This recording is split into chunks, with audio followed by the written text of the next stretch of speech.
Hey there, and welcome to Crime for Sleep. I know you're having trouble falling asleep, so let me keep you company with true crime stories from around the world.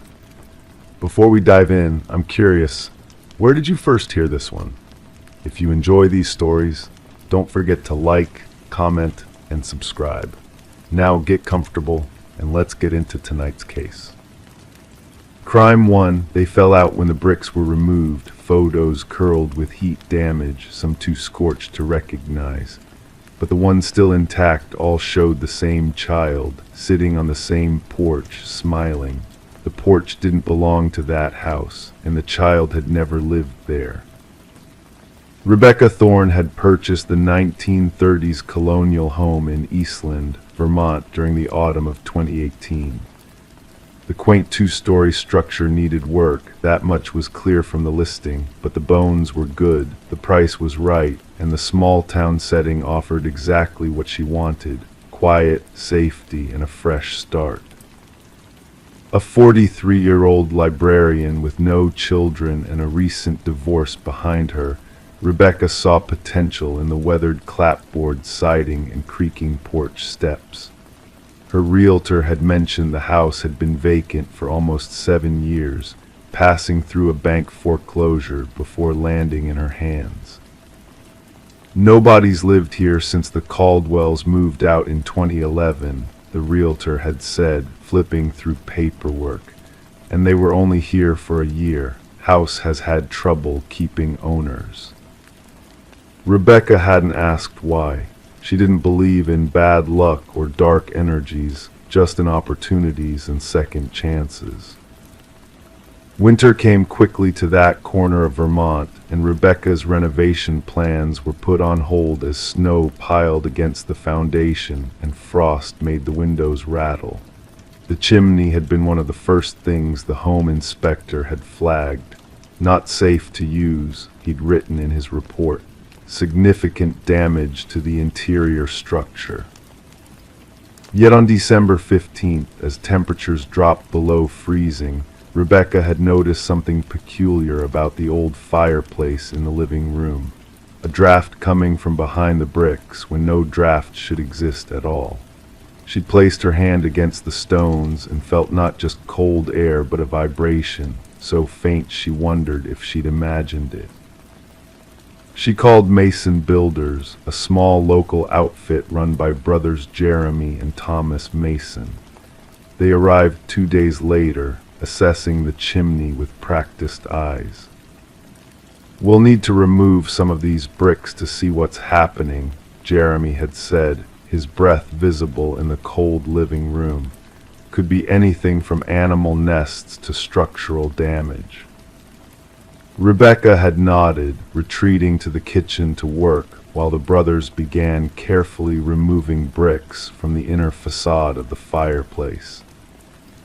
She would later recall the exact moment when everything changed, the sudden silence from the living room, followed by Thomas's voice, unnaturally quiet.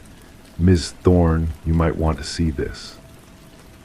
The photos had been packed into a space behind the inner brick layer, dozens of them, sealed in plastic bags that had partially melted from years of proximity to heat. As Jeremy pulled them out, they scattered across the hearth, Polaroids and developed photographs, all showing the same little girl with blonde pigtails and large brown eyes. "She's sitting on the Hanover Place porch," Thomas had said, picking up one photo. "That blue railing, those steps, that's the old Hanover house on Maple." Local knowledge, Rebecca would come to understand, was both a blessing and a curse in small towns like Eastland. The police arrived within 30 minutes of her call. Officer Denise Wright, a compact woman with cropped gray hair and watchful eyes, collected the photographs in evidence bags while asking quiet, methodical questions. "How long have you lived here? Have you noticed anything unusual? Any strange visitors, noises?" By evening, the story had begun to take shape, though its edges remained blurry and indistinct. The child in the photographs was Melody Grant, who had disappeared from Eastland in 2007 at age 7.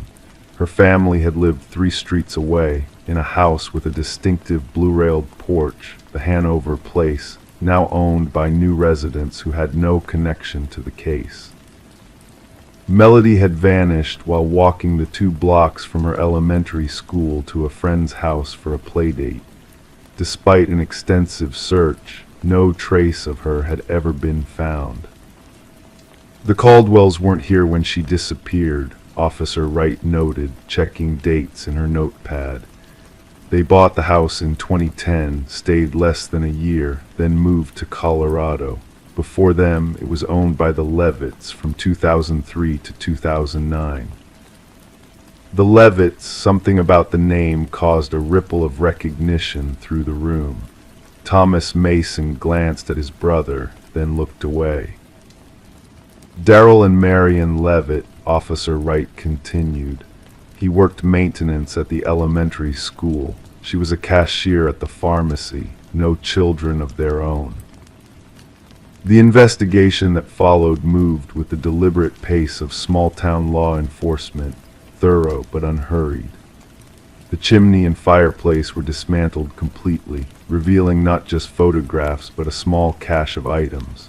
A child's elastic hairband with blonde hair still attached, a plastic barrette shaped like a butterfly, and a folded piece of paper containing a class list from Eastland Elementary, 2007, with Melody Grant's name circled in red ink.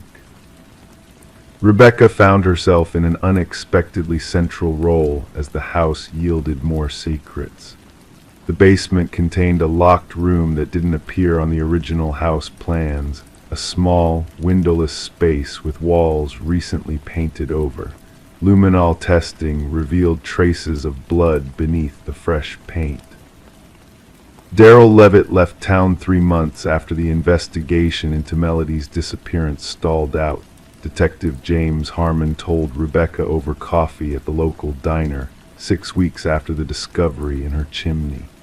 His wife claimed he took a job in Buffalo, but no one ever confirmed he arrived there. Marion stayed another year, sold the house to the Caldwells, then moved to Florida to live with her sister.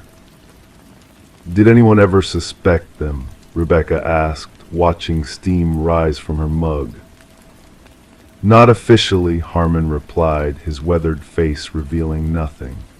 Darrell was interviewed like all school employees. Nothing stood out. No connection to the Grant family, no history of inappropriate behavior. His alibi for the afternoon Melody disappeared checked out.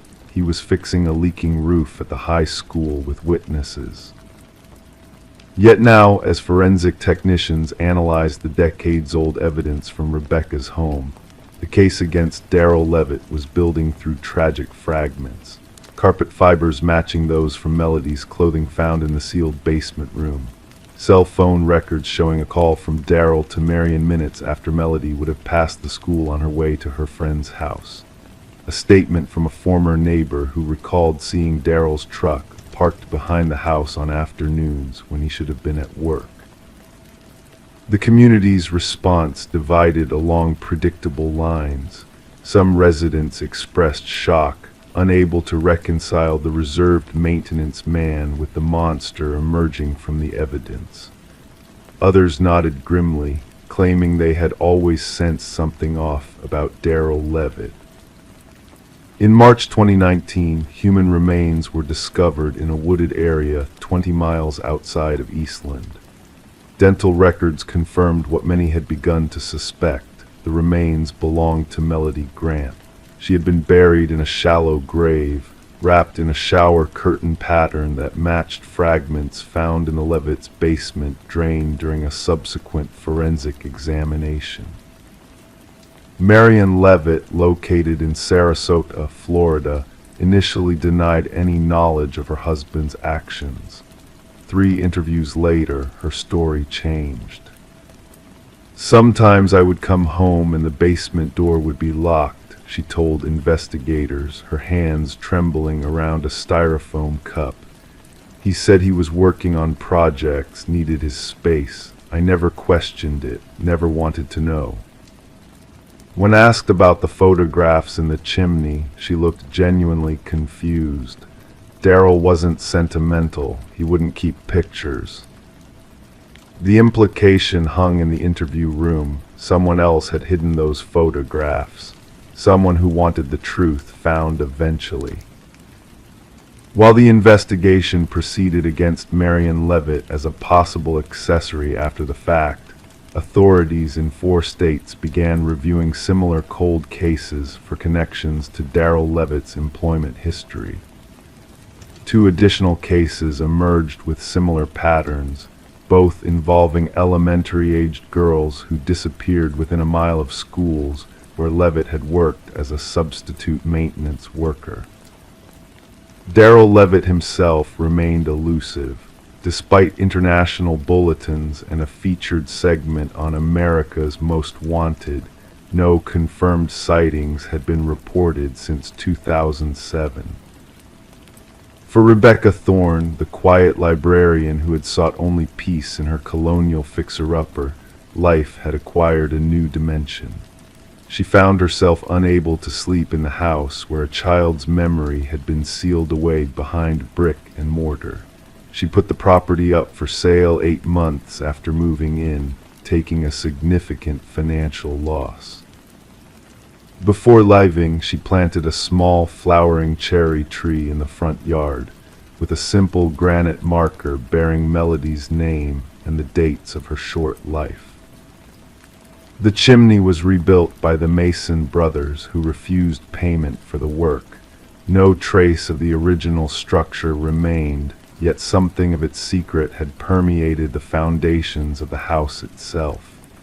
Despite being priced well below market value, the property remained unsold for over 2 years. On the 5th anniversary of Rebecca's discovery, a small gathering assembled beneath the now flourishing cherry tree. Melody's parents, older now and carrying their grief like a familiar burden, stood alongside former classmates who had grown into young adults.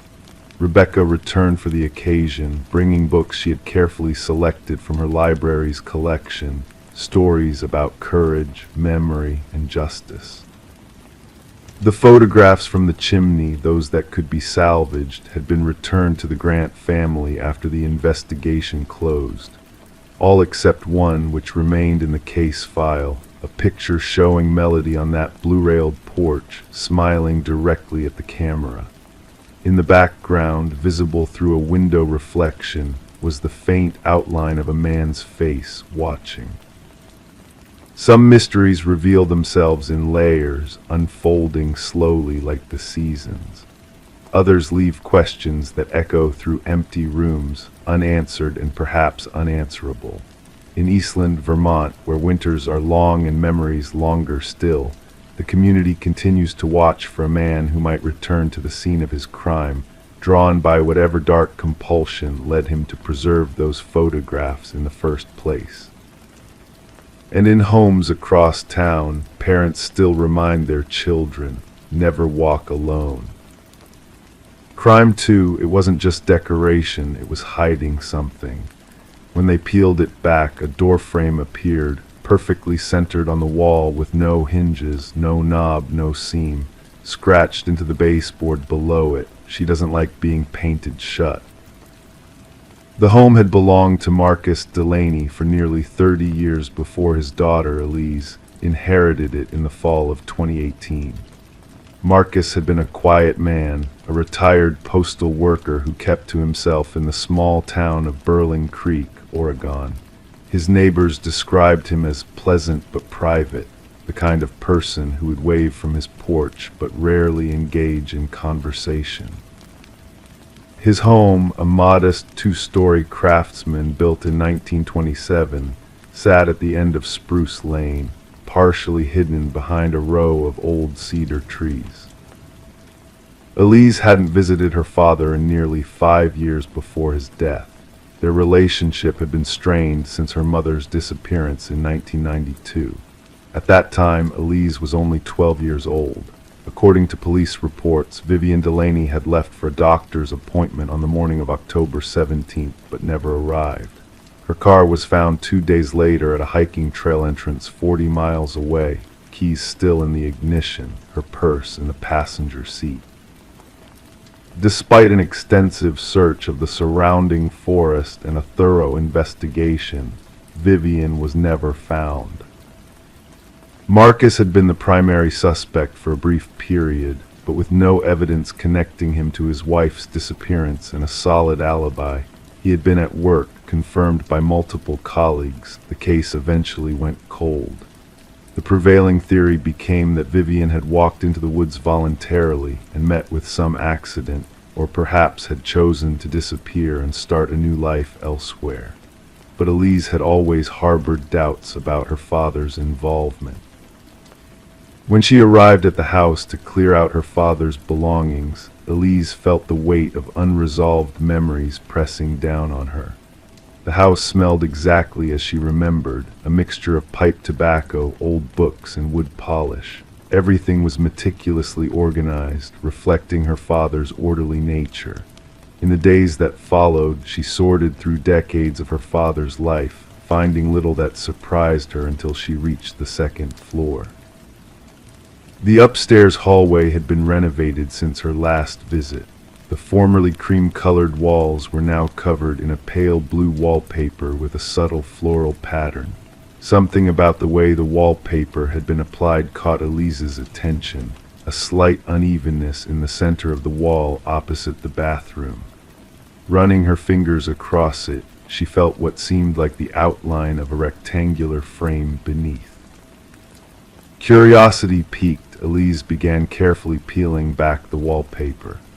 As the adhesive released its grip, the outline of a door frame emerged. But this was no ordinary doorway. There was no door, just the frame sealed into the wall, painted over multiple times before being concealed by wallpaper. And there, at the bottom of the frame, scratched into the baseboard, were those disturbing words, "She doesn't like being painted shut." The discovery sent a chill through Elise. She immediately called local contractor Thomas Reeves to examine the wall. Using specialized equipment, Thomas confirmed that there was indeed a sealed doorway leading to what appeared to be a small room, approximately 6 by 8 feet, that didn't align with any known part of the house's original floor plan.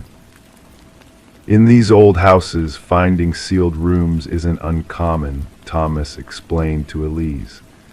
Sometimes spaces were closed off during renovations, or rooms were partitioned differently.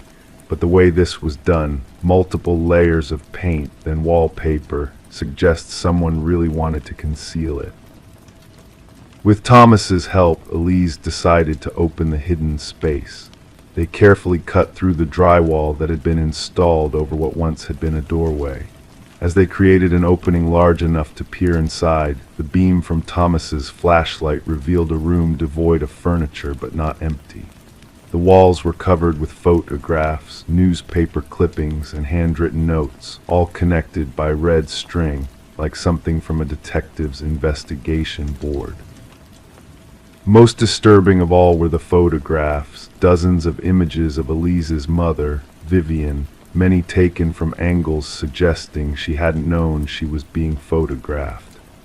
There were also receipts, maps marked with red X's, and a spiral notebook filled with dates and times in her father's distinctive handwriting.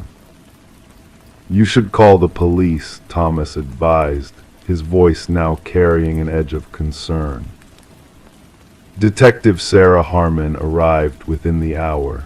A veteran of Burling Creek's small police force, she remembered the original investigation into Vivian's disappearance.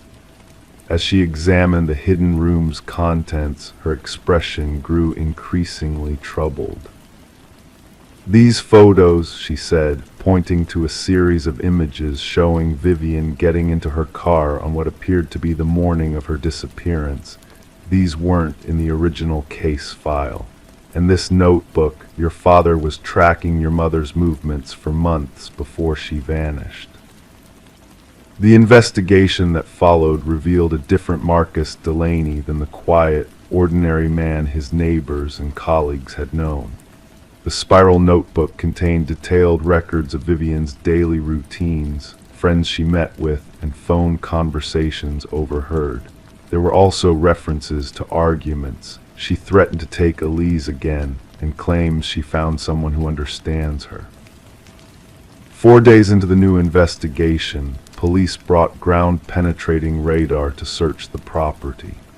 In the backyard, beneath an immaculately maintained rose garden that Marcus had planted the year after Vivian disappeared, they found disturbed soil at a depth of 6 feet. Excavation revealed human remains, which DNA testing would later confirm belonged to Vivian Delaney. But perhaps the most chilling discovery came from a lockbox found hidden in the attic, containing a journal written in Marcus's hand. The final entry, dated just 2 weeks before his death from heart failure, read, "I've kept her close for 26 years. When I'm gone, will she finally be free? I've sealed her away twice now, once in the ground and once in that room. But sometimes at night I still hear her moving behind the wall." The case revealed how thoroughly Marcus had constructed his alibi. He had taken a day off work, but arranged for a coworker to clock in using his employee card. He had driven Vivian's car to the hiking trail himself after carefully wiping it of his own fingerprints. For 26 years, he had maintained the fiction of the devoted husband whose wife had mysteriously vanished. When asked why she thought her father had created and then sealed the hidden room, Elise could only speculate.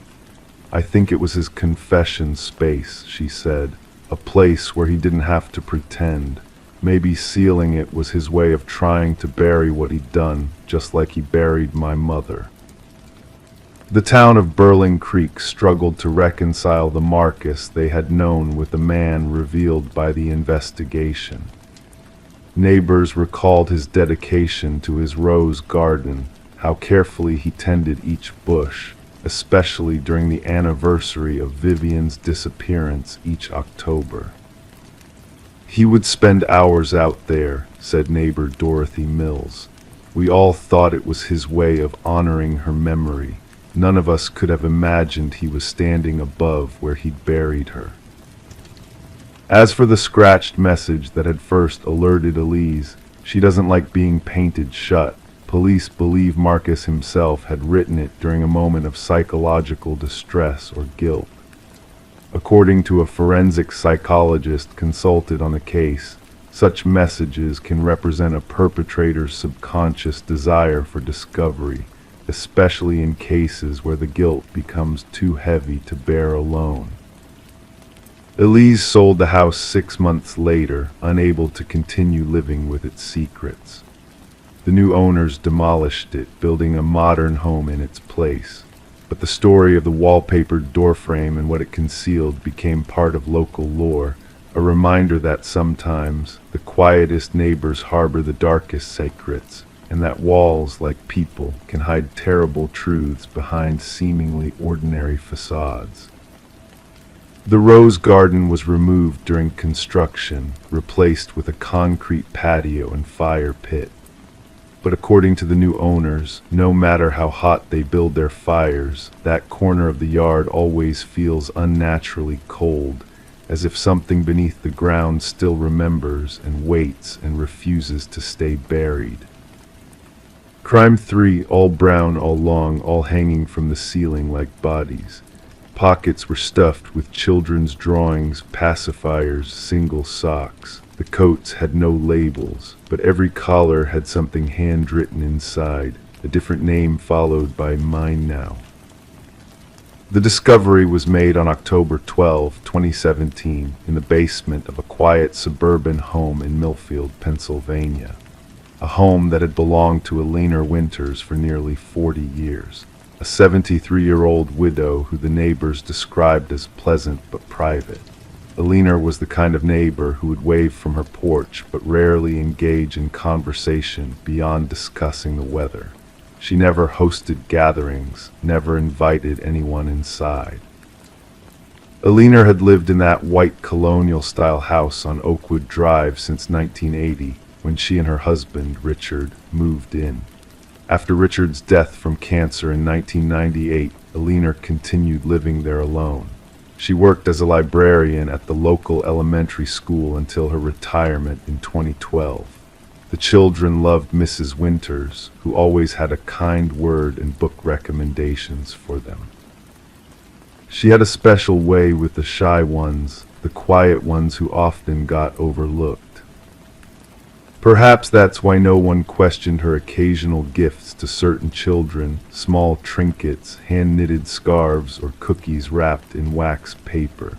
Perhaps that's why parents didn't mind when she offered to watch their children after school while they finished work. Alina was trusted.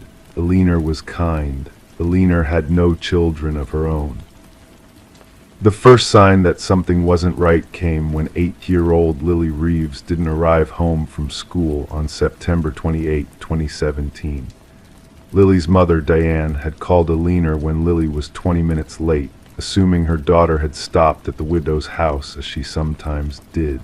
Alina said she hadn't seen Lily that day. The police were called. A search began. Lily was found 3 days later, wandering along Route 16, 5 miles from town. She was disoriented, wearing clothes that weren't hers, including a brown coat several sizes too large. When questioned, Lily could only remember fragments: a sweet-tasting hot chocolate, a room with no windows, and the coat lady who kept calling her Sarah. Detective Marcus Powell led the investigation, initially focusing on registered sex offenders in the area, but something about Lily's mention of the coat lady nagged at him. When he interviewed Alina as part of the neighborhood canvass, he noticed her hands trembling as she clutched her teacup. "I've always had a tremor," she explained with a gentle smile. "Richard used to tease me about spilling my coffee."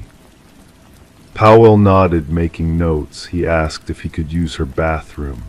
Alina directed him upstairs. On his way back down, he paused at the basement door, noticing 3 heavy-duty locks on the outside. "That's a lot of security for a basement," he commented casually. "Oh, there was a break-in through the cellar doors years ago," Alina replied. "I get nervous living alone." Powell left but returned the next morning with a search warrant. Alina seemed genuinely confused when he presented it. "I don't understand," she said, her voice barely above a whisper. "I've lived here for 40 years. I've never harmed anyone." The basement door was opened. The stairwell was dark. As the officers descended, their flashlights revealed a sight that would haunt them for years to come. 37 identical brown coats hanging from hooks mounted in the ceiling. They swayed slightly in the draft from the open door, creating the unsettling impression of bodies suspended in air. Each coat's pockets contained small items: a hair ribbon, a toy car, a school ID card, a child's drawing. Inside each collar, written in neat handwriting, was a name: Sarah, mine now; David, mine now; Jason, mine now; and on the most recent coat, Lily, mine now. Against the far wall stood a child-sized bed with restraints hidden beneath cheerful dinosaur sheets.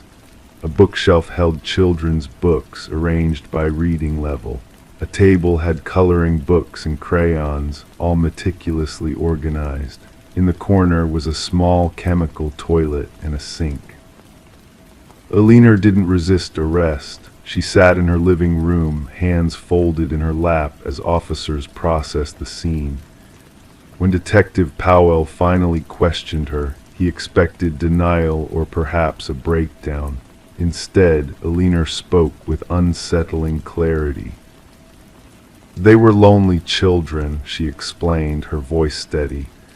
"No one noticed them like I did. No one loved them properly. I gave them attention. I gave them a name that suited them better."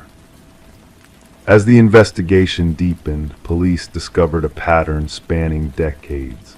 Alina would identify vulnerable children, usually those with distracted parents or signs of neglect. She would build trust slowly, offering small kindnesses. And then when opportunity presented itself, she would give them special hot chocolate laced with sedatives. Most children were returned within days with no memory of what had happened. Some had visits multiple times. The disturbing reality was that many of these incidents had never been reported. Parents assumed children had wandered off or stayed with friends. The children themselves, disoriented and confused, often couldn't articulate what had happened. And Alina was careful. She never kept them long enough to trigger intensive searches, until Lily.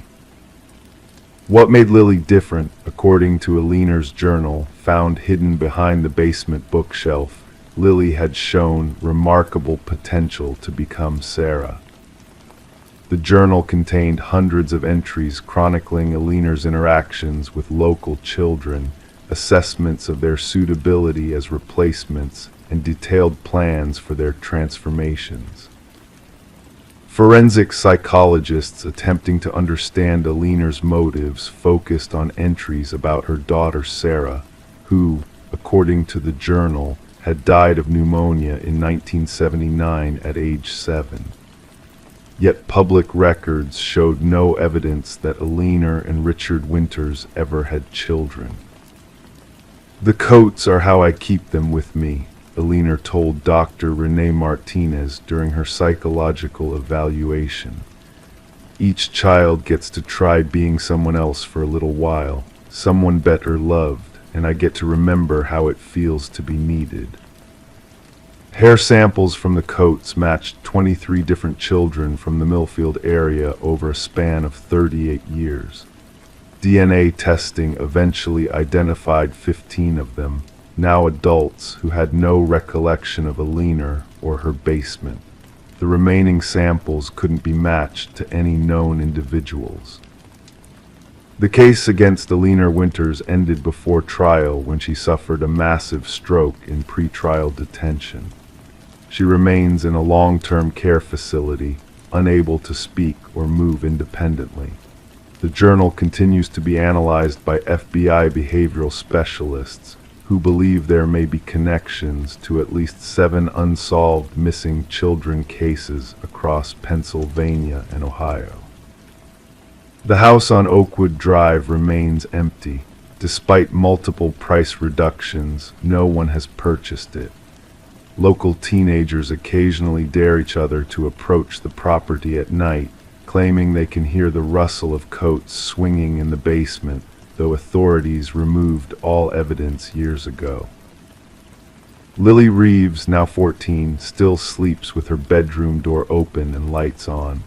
She refuses to wear any type of coat, even in winter. Her mother reports that she sometimes calls out in her sleep, saying the same phrase over and over, "My name isn't Sarah."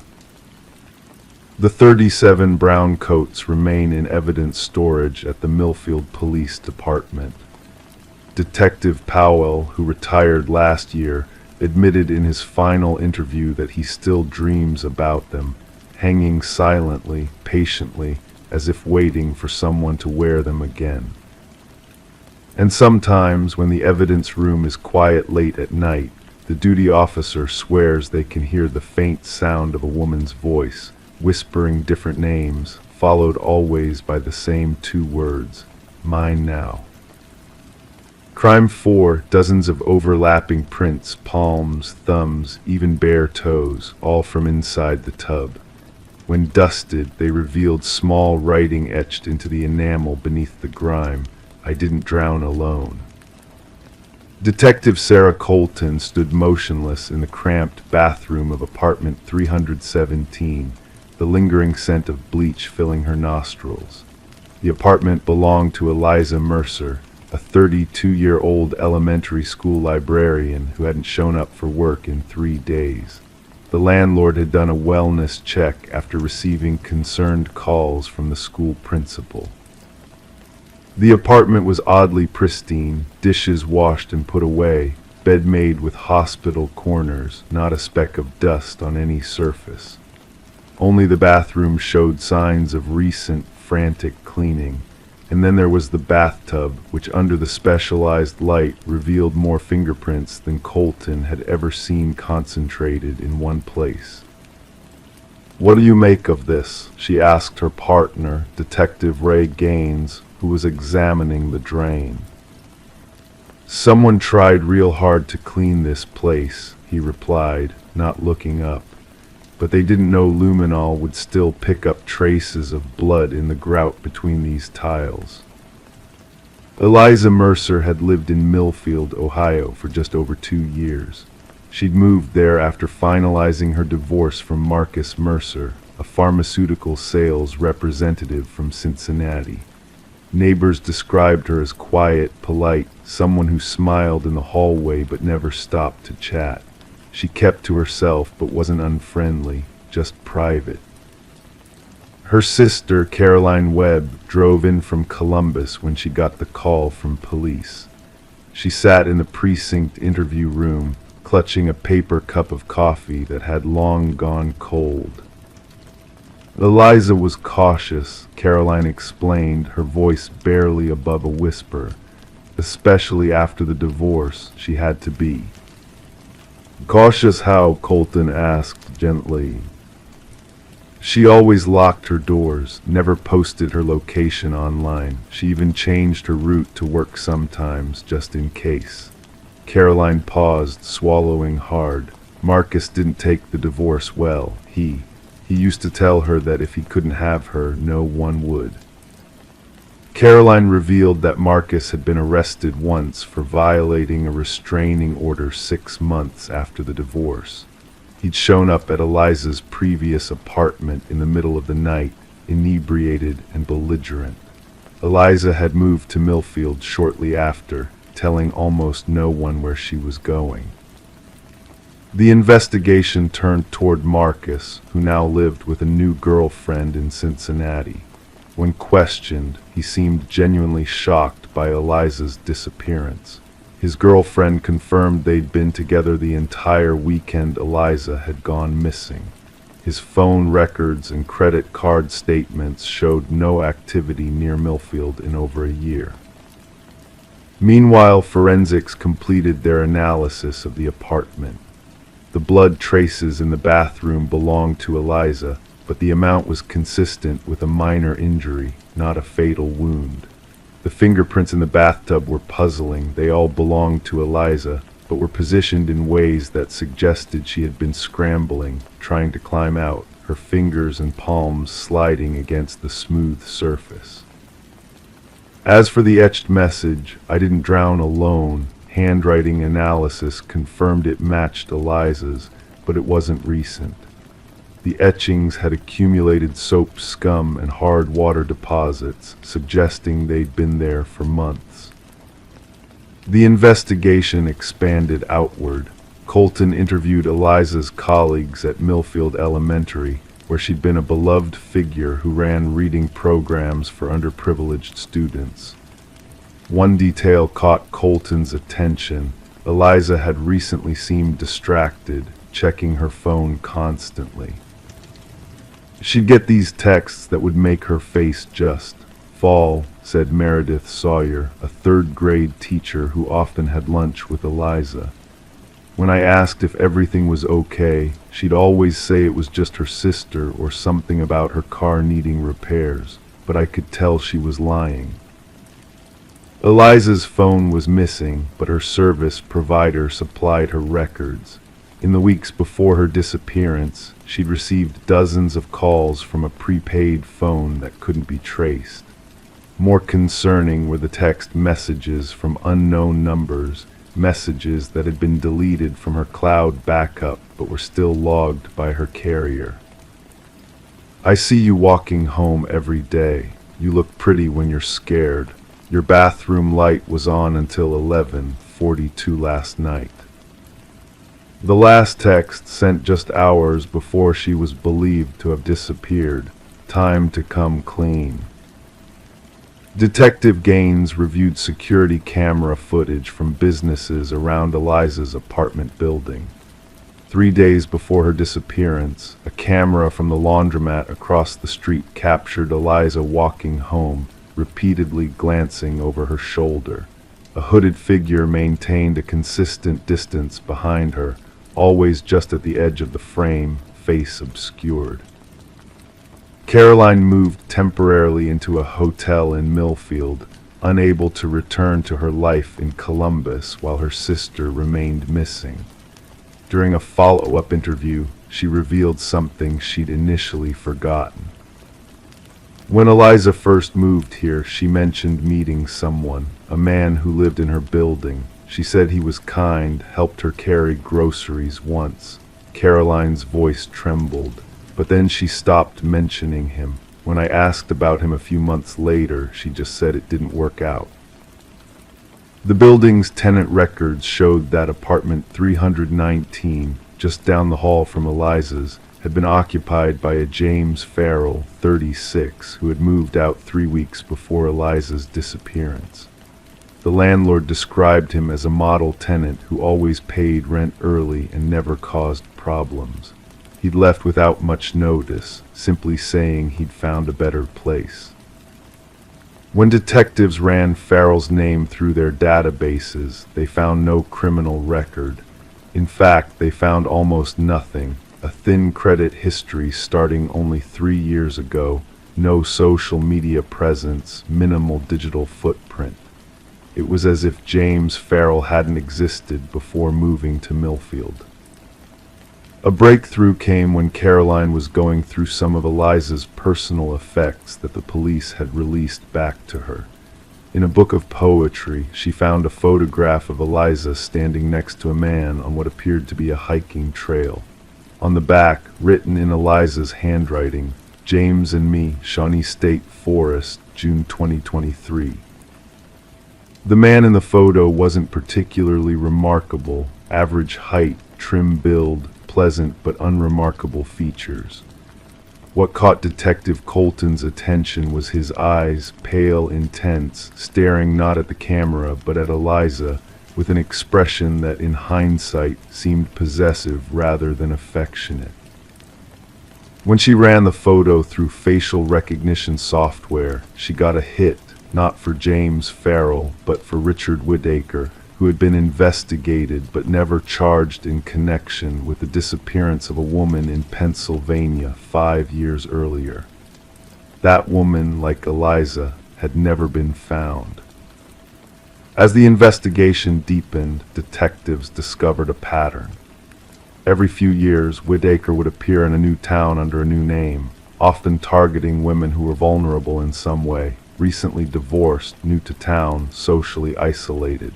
He would form relationships with them, relationships that would suddenly end, followed by the women either disappearing or, in 2 cases, being found dead under circumstances that initially appeared to be suicides. One of these cases involved a woman found drowned in her bathtub in Albany, New York. The medical examiner had ruled it a suicide, noting the woman's history of depression.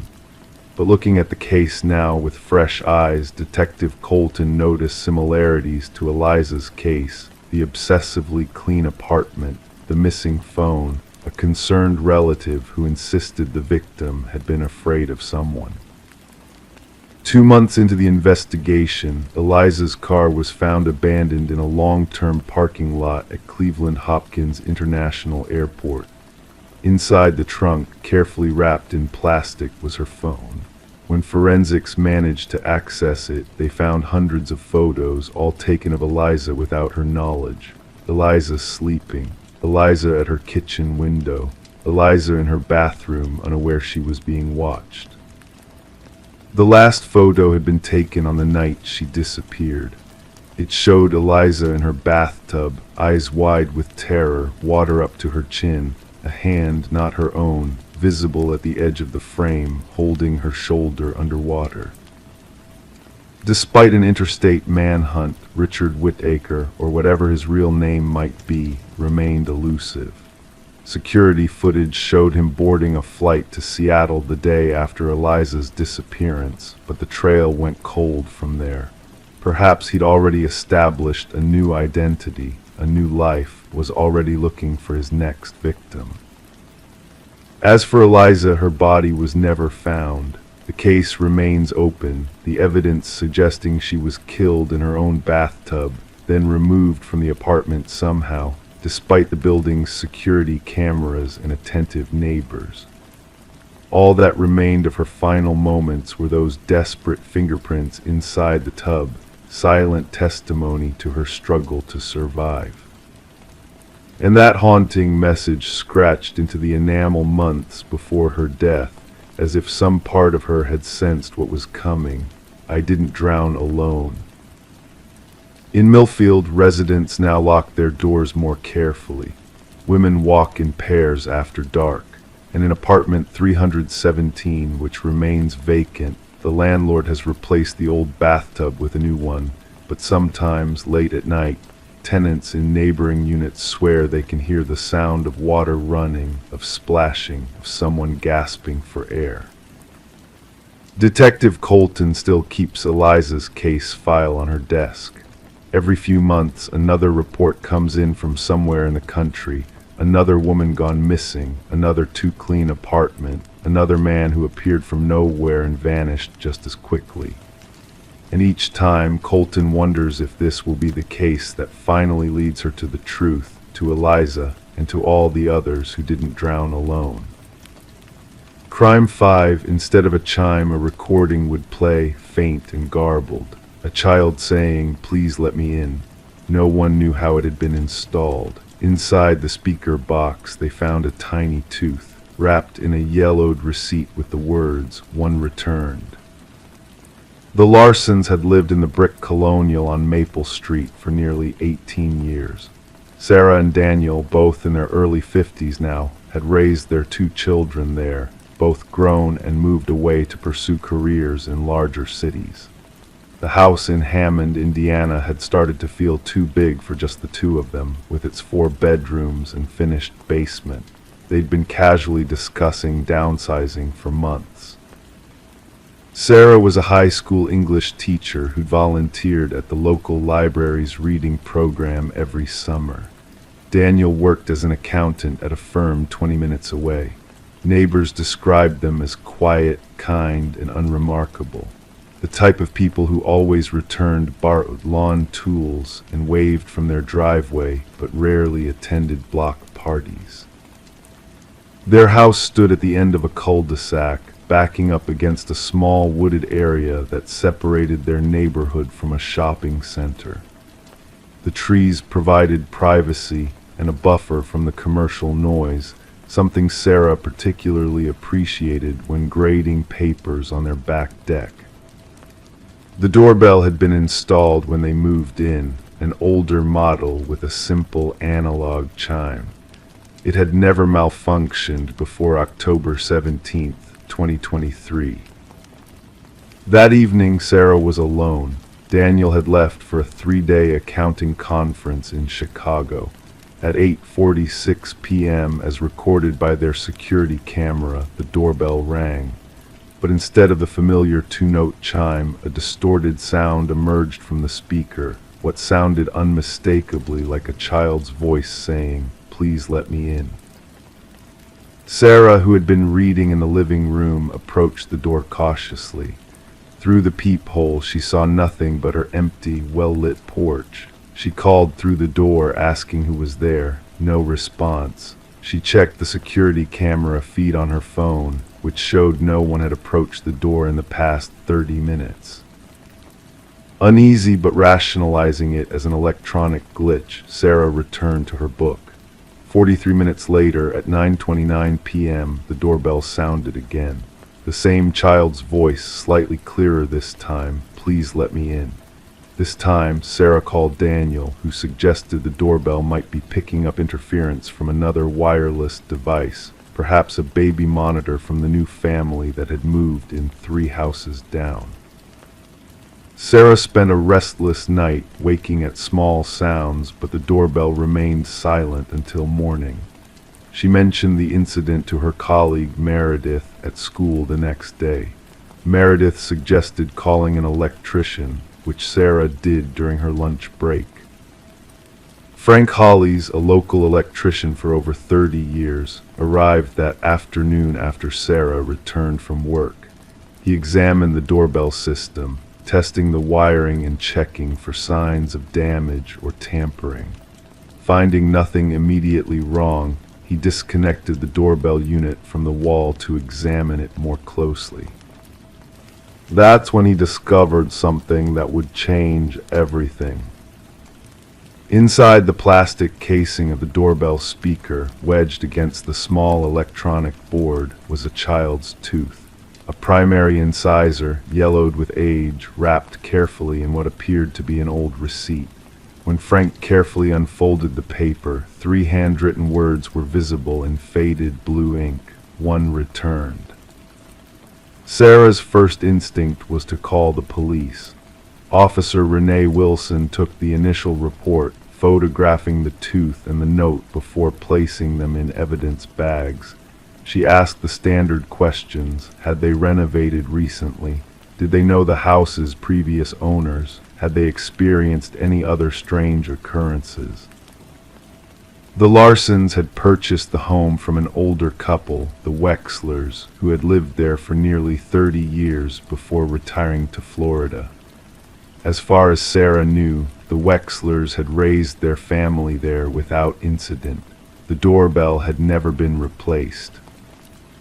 Detective Marcus Phelps was assigned to the case 3 days later, after preliminary testing confirmed the tooth was indeed human, likely belonging to a child between 6 and 8 years old. Carbon dating suggested it had been there for approximately 40 years, well before the Larsons had purchased the home. Detective Phelps began a methodical investigation into the house's history. The Wexlers were contacted in Florida. Herbert Wexler, now 83, sounded genuinely confused by the inquiry. He and his wife Margaret had raised 3 children in that house, all of whom were alive and well. He couldn't recall any unusual incidents involving neighborhood children. Yes, children had sometimes played in the woods behind the house, but nothing alarming had ever happened. The receipt, barely legible after decades inside the doorbell, bore a partial date, June 12, 198. The last digit was smudged beyond recognition. The only other visible text was a faded letterhead, Eastside Pharmacy. Eastside Pharmacy had closed in 1997. Its records had been partly digitized, but many paper records from the 1980s were lost in a basement flood in 1994. The investigation seemed to be hitting dead ends at every turn. Meanwhile, Sarah had begun experiencing what she described as a constant sensation of being watched when alone in the house. She would find doors she was certain she had closed standing slightly ajar. The sound of footsteps on the second floor when no one else was home. Small objects, a hairbrush, a coffee mug, Daniel's reading glasses would disappear, only to reappear days later in unexpected places. Daniel, initially skeptical, installed additional security cameras throughout the house. The footage revealed nothing unusual, though Sarah noted that the disturbances seemed to occur in the camera's blind spots, as if whatever was causing them knew exactly where the cameras were positioned. On November 4th, the doorbell incident repeated. This time, Daniel was home to hear it. The child's voice was clearer. "Please let me in, I'm cold." A review of the security footage once again showed no one at the door. That evening, they decided to stay at a hotel. They called Detective Phelps from their room, who agreed to have an officer drive by their house periodically through the night. Officer Kevin Ramirez reported nothing unusual during his 2 a.m. drive-by, but at 4:17 a.m., the station received a call from the Larsons' next-door neighbor, Eleanor Hutchins. She had been awakened by what sounded like a child crying in the Larsons' backyard. When she looked out her window, she saw what appeared to be a small figure standing at the edge of the woods. Thinking it was a lost child, she had gone outside to investigate, but the figure had disappeared between the trees. Detective Phelps expanded his investigation to include any reports of missing children in the area dating back to the 1970s. The Hammond Public Library's newspaper archives revealed 3 cases of children who had gone missing within a 5-mile radius of the house between 1978 and 1984. 2 had been resolved, 1 child found safe after wandering away, another sadly discovered drowned in a local pond. The 3rd case, that of 7-year-old Timothy Gaines, remained unsolved. Timothy had disappeared on June 10, 1981, while walking home from a friend's house just 3 blocks from the Larsons' home. An extensive search had yielded no results. His parents, both now deceased, had never moved from their home, hoping their son would one day return. 2 days after learning about Timothy, Sarah was putting away laundry in the guest bedroom when she found a small, worn teddy bear she didn't recognize sitting on the bed. It had a faded blue ribbon around its neck and one eye missing. When she picked it up, she noticed a name embroidered on its foot, Timmy. That evening, when Daniel returned from work, Sarah showed him the teddy bear. As they examined it in the kitchen, the doorbell rang. This time, the voice said clearly, "I found my way back. Please let me in." Daniel strode to the front door, determined to catch whoever was playing this cruel joke. He flung it open, but the porch was empty. As he stepped outside to look around, Sarah screamed from inside the house. On the kitchen counter where they had left the teddy bear now sat another tooth, and another yellowed receipt, this one with the words, "To returned."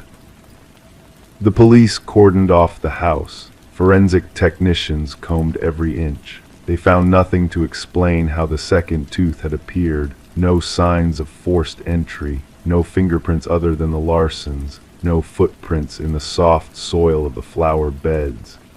The security cameras had recorded no movement in the kitchen during the time when the tooth must have been placed there. The second tooth was determined to be another primary tooth, likely from the same child as the first. DNA testing was attempted, but degradation over time made results inconclusive. They could not definitively link the teeth to Timothy Gaines. Sarah and Daniel moved out of the house temporarily, staying with their daughter in Indianapolis.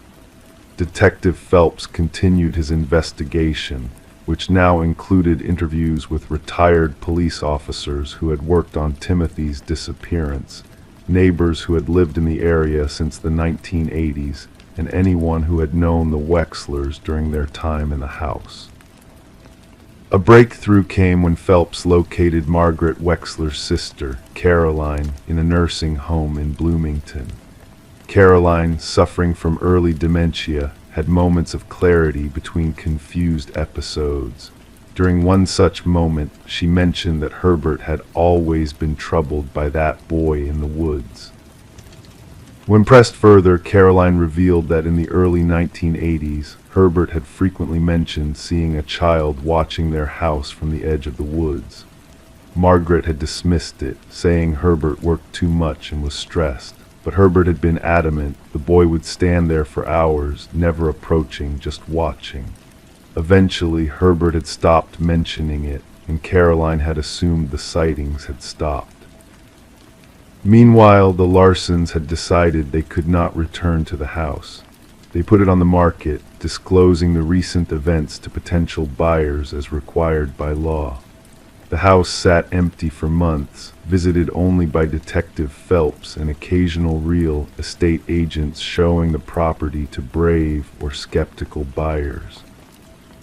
In April 2024, an elderly woman named Ruth Collins purchased the house at well below asking price. Ruth, a retired nurse with a no-nonsense attitude, dismissed the stories as overactive imaginations and moved in with her cat and extensive collection of mystery novels. 2 weeks after Ruth moved in, she called Detective Phelps. She had been replacing the old doorbell with a new video doorbell system when she found something wedged deep in the wall cavity, a small, faded blue backpack. Inside were a child's clothing, a few toys, and a wallet containing a school ID card for Timothy Gaines. As forensics processed this new evidence, Ruth made another discovery while clearing overgrown bushes at the edge of her property where it met the woods. Partially buried beneath years of accumulated soil and leaves was a small collection of children's items, a rusted lunch box, decayed books, and a makeshift shelter of sticks and plastic sheeting, long collapsed. The investigation shifted to Herbert Wexler, who was brought in for questioning. Under the pressure of the new evidence, his carefully maintained facade began to crack. He admitted that in the summer of 1981, he had found a boy living in a crude shelter in the woods behind his house. The boy was dirty, malnourished, and refused to speak. Herbert had left food for him but never reported finding him, claiming he was afraid of getting involved. Over time, Herbert said the boy had disappeared. He assumed he had moved on or been found. He denied any knowledge of how the boy's belongings had ended up inside his walls or how the teeth had been placed in the doorbell. The case remains officially open. Timothy Gaines' remains have never been found. The teeth from the doorbell could not be conclusively identified. Herbert Wexler, released due to insufficient evidence and his advancing age, died of natural causes in August 2024. Ruth Collins still lives in the house on Maple Street.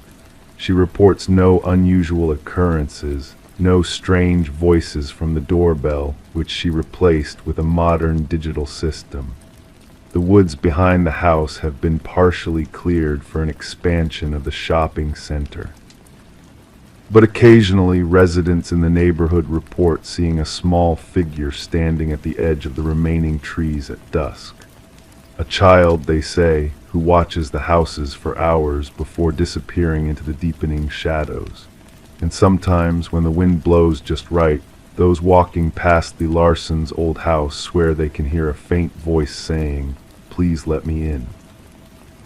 Whether it's the restless spirit of a lost child seeking closure, the psychological echo of a community's unresolved trauma, or simply the power of suggestion in a neighborhood now defined by its dark history, the mystery of the child's voice in the doorbell continues to haunt Hammond, Indiana, a reminder that some stories have no neat endings, only lingering questions that whisper through the years like a child's voice carried on the wind.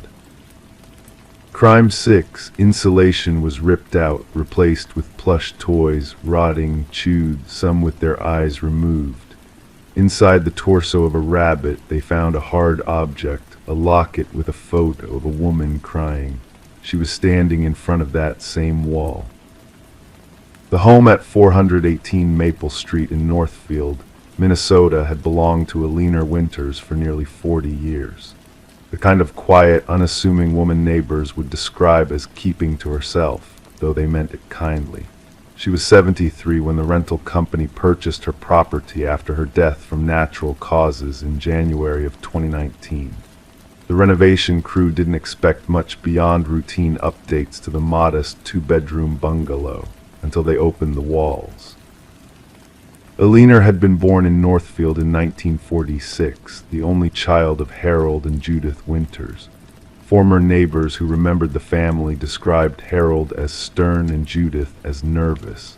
School records showed Alina was a bright student who rarely spoke in class. Her high school yearbook listed no activities, no clubs, just a small photo of a girl with downcast eyes and a half-smile that never quite reached those eyes. After high school, Alina attended the local community college for 2 years, studying early childhood education. She worked at the Sunshine Daycare Center for 41 years until her retirement in 2009. Former coworkers described her as reliable, punctual, and good with the children, though never particularly warm. Alina never married, never had children of her own. Her parents had passed away in the early 1990s, leaving her the house on Maple Street. Her routine rarely varied: grocery shopping on Tuesdays, church on Sundays, occasional trips to the library. Neighbors would sometimes see her walking slowly through her garden in the evenings, inspecting her roses with careful attention. She always asked about my kids, remembered Sarah Donahue, who lived next door for 15 years.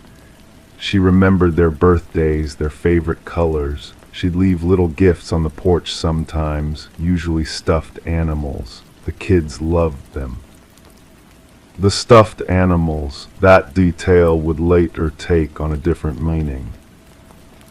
When Alina didn't answer her door for 3 days in January 2019, it was Sarah who called the police. They found Alina in her bed, apparently having died peacefully in her sleep. The medical examiner determined she had suffered a stroke. With no living relatives, her modest estate was processed according to her will: a few charitable donations, funds for a simple funeral, and the remainder going to the Sunshine Daycare Center. The house sat empty for 6 months before Riverwood Properties purchased it. Their plan was simple: a quick renovation to modernize the interior while maintaining the charming exterior, then flip it for a tidy profit in Northfield's growing market. The first unusual discovery came when the renovation crew began removing the outdated kitchen cabinets. Behind them, they found dozens of small Polaroid photographs taped to the wall, all pictures of stuffed animals arranged in various poses: bears having tea parties, rabbits lined up in rows, a large elephant surrounded by smaller animals as if teaching a class. "We figured she was just eccentric," said Marcus Weber, the lead contractor. "Older people living alone develop quirks. We documented it for the property company and moved on." The real shock came 3 days later when they began opening up the walls to update the insulation and wiring. The first wall in what had been Alina's bedroom contained no insulation at all. Instead, the entire cavity was filled with stuffed animals. Not the clean, gift store variety, but worn, soiled toys that had clearly been handled extensively. Many had been altered, eyes removed, limbs reattached in wrong positions, faces drawn over with marker. "The smell was what hit us first," Weber recalled. "A deep, musty odor of decay. These toys had been in there for years, maybe decades." As the crew continued their work, they found similar caches in nearly every wall of the house. Some toys were relatively new, others so deteriorated they crumbled at the touch. Conservative estimates put the total at over 300 stuffed animals concealed within the walls.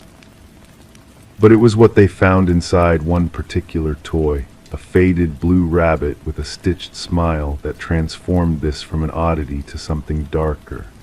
Sewn inside the rabbit's torso was a silver locket. Inside the locket was a photograph of a woman, visibly distressed, tears streaming down her face. She stood in front of the very wall where the rabbit had been hidden. Detective Melissa Harmon of the Northfield Police Department was assigned to investigate. "Initially, we weren't sure if we were dealing with a crime or just unusual behavior," she explained, "but that photograph required answers." The woman in the photo was estimated to be in her mid-30s, with shoulder-length dark hair. Her clothing suggested the picture was taken sometime in the late 1980s or early 1990s. But most disturbing was her expression: unmistakable fear, mouth slightly open as if in mid-plea. A search through missing persons reports from that era yielded no obvious matches in the immediate area. Alina's employment records showed nothing unusual: perfect attendance, positive performance reviews, no reports of misconduct. We interviewed former coworkers, neighbors, anyone who knew Eliner, Detective Harmon said. No one reported anything suspicious. She was described as quiet, maybe sad, but never threatening or dangerous. The investigation took an unexpected turn when police examined Eliner's banking records.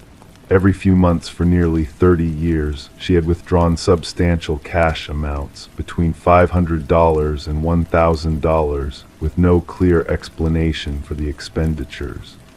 Her lifestyle was frugal. She drove the same car for 20 years and rarely traveled. Then came the discovery of the notebooks. Hidden behind a false panel in Eliner's closet, detectives found 17 spiral-bound notebooks filled with meticulous handwriting. Each entry followed the same format: a date, a name, and detailed observations about a child, their likes, dislikes, daily routines, and family situations. All were children who had attended Sunshine Daycare during Eliner's tenure there. We compared the names to missing persons reports, Detective Harmon explained. None of the children were reported missing. We contacted many of them, now adults. All were alive and well, with normal memories of their childhoods. But interspersed among these ordinary entries were pages written in a different hand, harsh, angular writing that slanted sharply across the page. These entries were addressed to someone named Ellie and contained disturbing threats and commands. Ellie must watch, Ellie must record, Ellie must remember what happens to children who tell. The walls keep secrets, the toys remember. Don't make me show you again, Ellie. Psychological experts consulted by the police suggested these entries might indicate that Eliner suffered from dissociative identity disorder, with at least one alternate personality that was threatening or controlling her primary identity. The investigation expanded to include a careful examination of the stuffed animals themselves. Inside 27 of them, forensic technicians found small objects: a child's hair ribbon, a tiny plastic bracelet, a hand-drawn birthday card, small toys. All appeared to be innocuous items a child might give to a beloved caretaker. Inside one bear, however, they found a thumb drive. The files it contained were corrupted beyond recovery, except for one folder labeled "The Others." Inside was a single document containing just 5 names and dates spanning from 1983 to 1997. None of the names matched children from the daycare. When cross-referenced with national databases, 3 of the 5 names matched missing persons cases from neighboring states, young women who had disappeared without trace. One had last been seen at a bus station in Rochester, Minnesota, just 30 miles from Northfield. Another had been a student at a college in Wisconsin, reported missing during a weekend trip. The third had been a drifter with no fixed address, reported missing by a concerned shelter worker. The remaining 2 names yielded no matches in any database. Detective Harmon ordered ground-penetrating radar scans of Eliner's property, particularly focusing on the garden she had tended so carefully. The results showed no evidence of human remains or disturbed soil patterns consistent with burial. The investigation faced a fundamental challenge. Its subject was deceased. Eliner Winters had taken whatever secrets she possessed to her grave. The woman in the photograph remained unidentified. The significance of the dates and names on the thumb drive remained unclear. "We have theories," Detective Harmon admitted in her final report, "but insufficient evidence to draw definitive conclusions." The most prevalent theory suggests that Eliner may have suffered abuse in her childhood that led to her dissociative condition. One personality, the Ellie addressed in the notebooks, was the primary identity, the quiet daycare worker who genuinely cared for children. The other personality may have been responsible for darker actions, possibly including the disappearances of the women named on the thumb drive. The stuffed animals in the walls may have served as both trophies and repositories for memories too difficult for Alina's primary personality to process. The cash withdrawals could have funded payments to victims or accomplices, or perhaps supported Alina's alternate lifestyle during dissociative episodes. Yet hard evidence remained elusive. No DNA from missing persons was found in the home. No confession existed. No witnesses came forward with accounts of Alina behaving violently or erratically. The house on Maple Street was eventually demolished, the property remaining vacant to this day. The stuffed animals were cataloged as evidence and stored in the Northfield Police Department's evidence locker, where they remain faded sentinels of secrets that may never be fully revealed. Sarah Donahue, the neighbor who had known Alina for 15 years, still keeps one stuffed animal, a small teddy bear Alina had given her daughter on her 8th birthday. She keeps it locked in a box in her attic. "I can't bring myself to throw it away," she explained, "but I also can't look at it without wondering what was really inside Alina Winters, what was inside the walls of that house, and most importantly, are there still secrets out there waiting to be found?" The case of Alina Winters and the stuffed animals in her walls officially remains open but inactive. Detective Harmon, now retired, still visits the empty lot on Maple Street occasionally, standing silently at the edge of what was once Alina's garden. "Some cases don't give you answers," she says quietly. "They just leave you with better questions." And somewhere, perhaps in an evidence locker gathering dust, a faded blue rabbit with a stitched smile holds the truth about the crying woman in the photograph, a truth trapped inside worn fabric walls, just as it had been trapped inside the walls of 418 Maple Street. Crime 7, too soft. When they pulled up the carpet, they found layers of foam and cloth padding something buried. A trapdoor led to a shallow cavity where someone had written on every surface, "Too loud, too loud, too loud." At the center, a pair of headphones melted to the floor. The house at 1487 Sycamore Lane in Easton, Pennsylvania, had stood for nearly a century. Built in 1928, the modest two-story colonial had changed hands 17 times before the Petersons purchased it in March of 2018. Daniel and Emma Peterson, along with their teenage son Noah, had moved from Cincinnati for Daniel's new position at Lehigh Valley Hospital. They were drawn to the house for its character, the mature oak trees in the yard, and the price point that seemed almost too good to be true. Emma had commented on the mustiness in the main bedroom closet during their first walkthrough. The real estate agent had assured them it was nothing that couldn't be fixed with a deep clean and some fresh paint. The Petersons signed the papers 2 weeks later.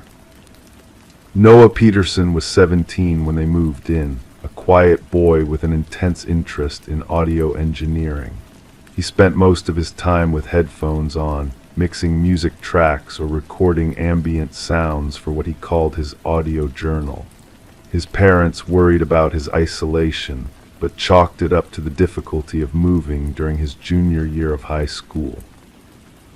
3 months after moving in, Noah began complaining about sounds in the house. At first, it was just comments about the creaking floors or the rattle of the heating vents. Then he mentioned whispers. His parents assumed it was the unfamiliar settling noises of an old house, amplified by a teenager's imagination and the stress of adjusting to a new environment. By August, Noah had moved his bedroom from the sunny front room to the smaller room at the back of the house, claiming it had better acoustics and less interference. He installed acoustic foam panels on the walls and kept his door closed most of the time. His grades, which had been exceptional in Cincinnati, began to slip. He would sit in that room for hours with these expensive recording devices he'd bought online, Daniel Peterson later told Detective Sarah Michaels. Emma wanted to talk to someone about it, maybe get him some help, but I thought he was just going through a phase. I wish I'd listened to her. In September, the family next door, the Thompsons, reported hearing arguments from the Peterson home, raised voices, the sound of objects being thrown. When questioned later, both Daniel and Emma denied any significant conflicts. Noah was frustrated sometimes, Emma admitted. He kept saying we didn't understand what he was dealing with. On October 12, 2018, 7 months after moving into the house on Sycamore Lane, Noah Peterson missed dinner. Emma knocked on his door at 6:30 p.m., then again at 7:15. At 8:00, concerned by the lack of response, Daniel used a screwdriver to open the locked door. The room was empty. Noah's laptop was open on his desk, a music mixing program still running. His phone lay beside it.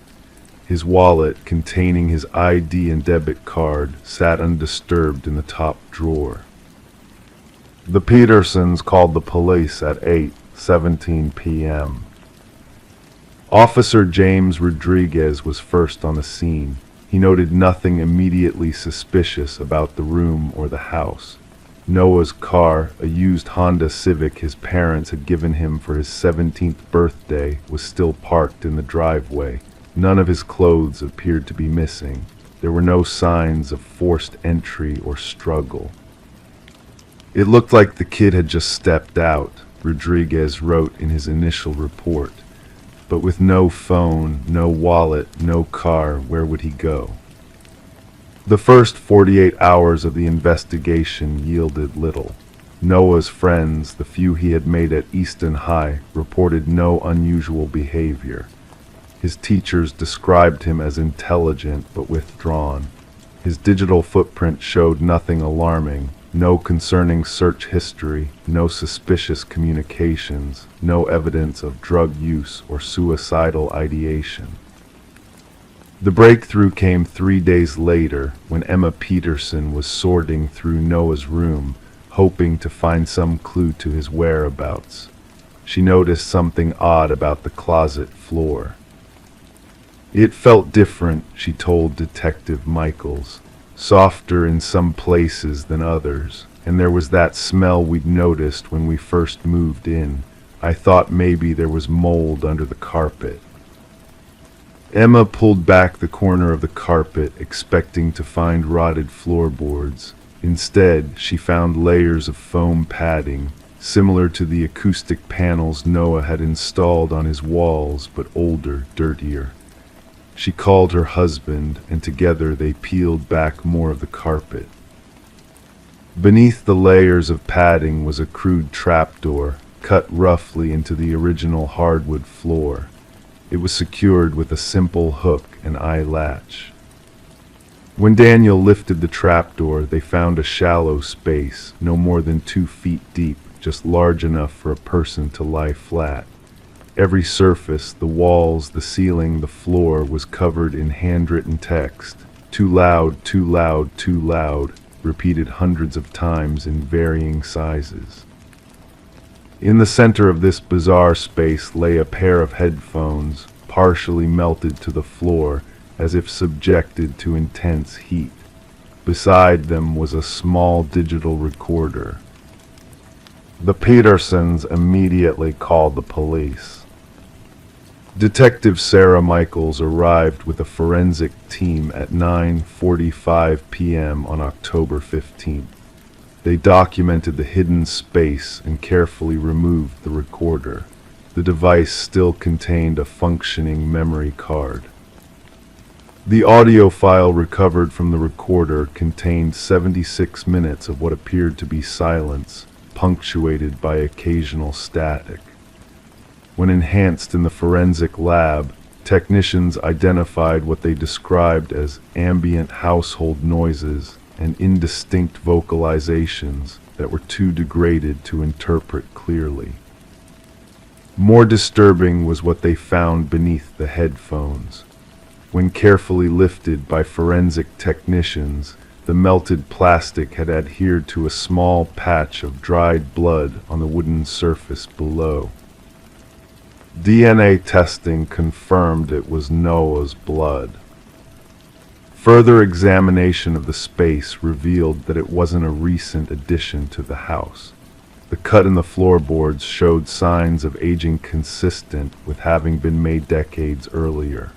The writing on the walls appeared to be in at least 3 different handwriting styles, suggesting multiple people had used this space over time. The investigation expanded to include previous owners of the house. Records showed that in 1972, another teenager had lived there, 16-year-old Michael Kemp, who had been reported missing in November of that year. His case had never been solved.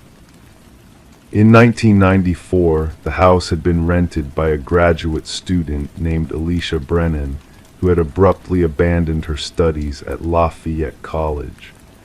Her roommate at the time reported that Alicia had become obsessed with recording sounds in the house before her disappearance. As police dug deeper, they discovered building permits from 1969 showing that significant renovations had been done to the house, including the installation of an unusual sound system throughout the walls. The contractor who had performed the work was long deceased, and the purpose of the system remained unclear. Noah Peterson remained missing. Searches of the surrounding area, including the nearby Lehigh River, turned up nothing. His bank account remained untouched. His social media accounts showed no activity since his disappearance. 6 months after Noah vanished, Emma Peterson was sorting through his computer files when she discovered an audio folder labeled simply House. Inside were dozens of recordings, each meticulously dated and time-stamped. Most contained nothing but the normal sounds of a household, footsteps, running water, the hum of appliances. But the final recording, made the day before Noah disappeared, was different. The 18-minute file began with Noah's voice speaking softly. "I finally figured it out. The house doesn't just record sounds, it plays them back, but not right away. It waits, sometimes years. I've been hearing them, snippets of conversations from people who lived here before, arguments, crying, sometimes screaming. But there's something else too, something underneath all of it."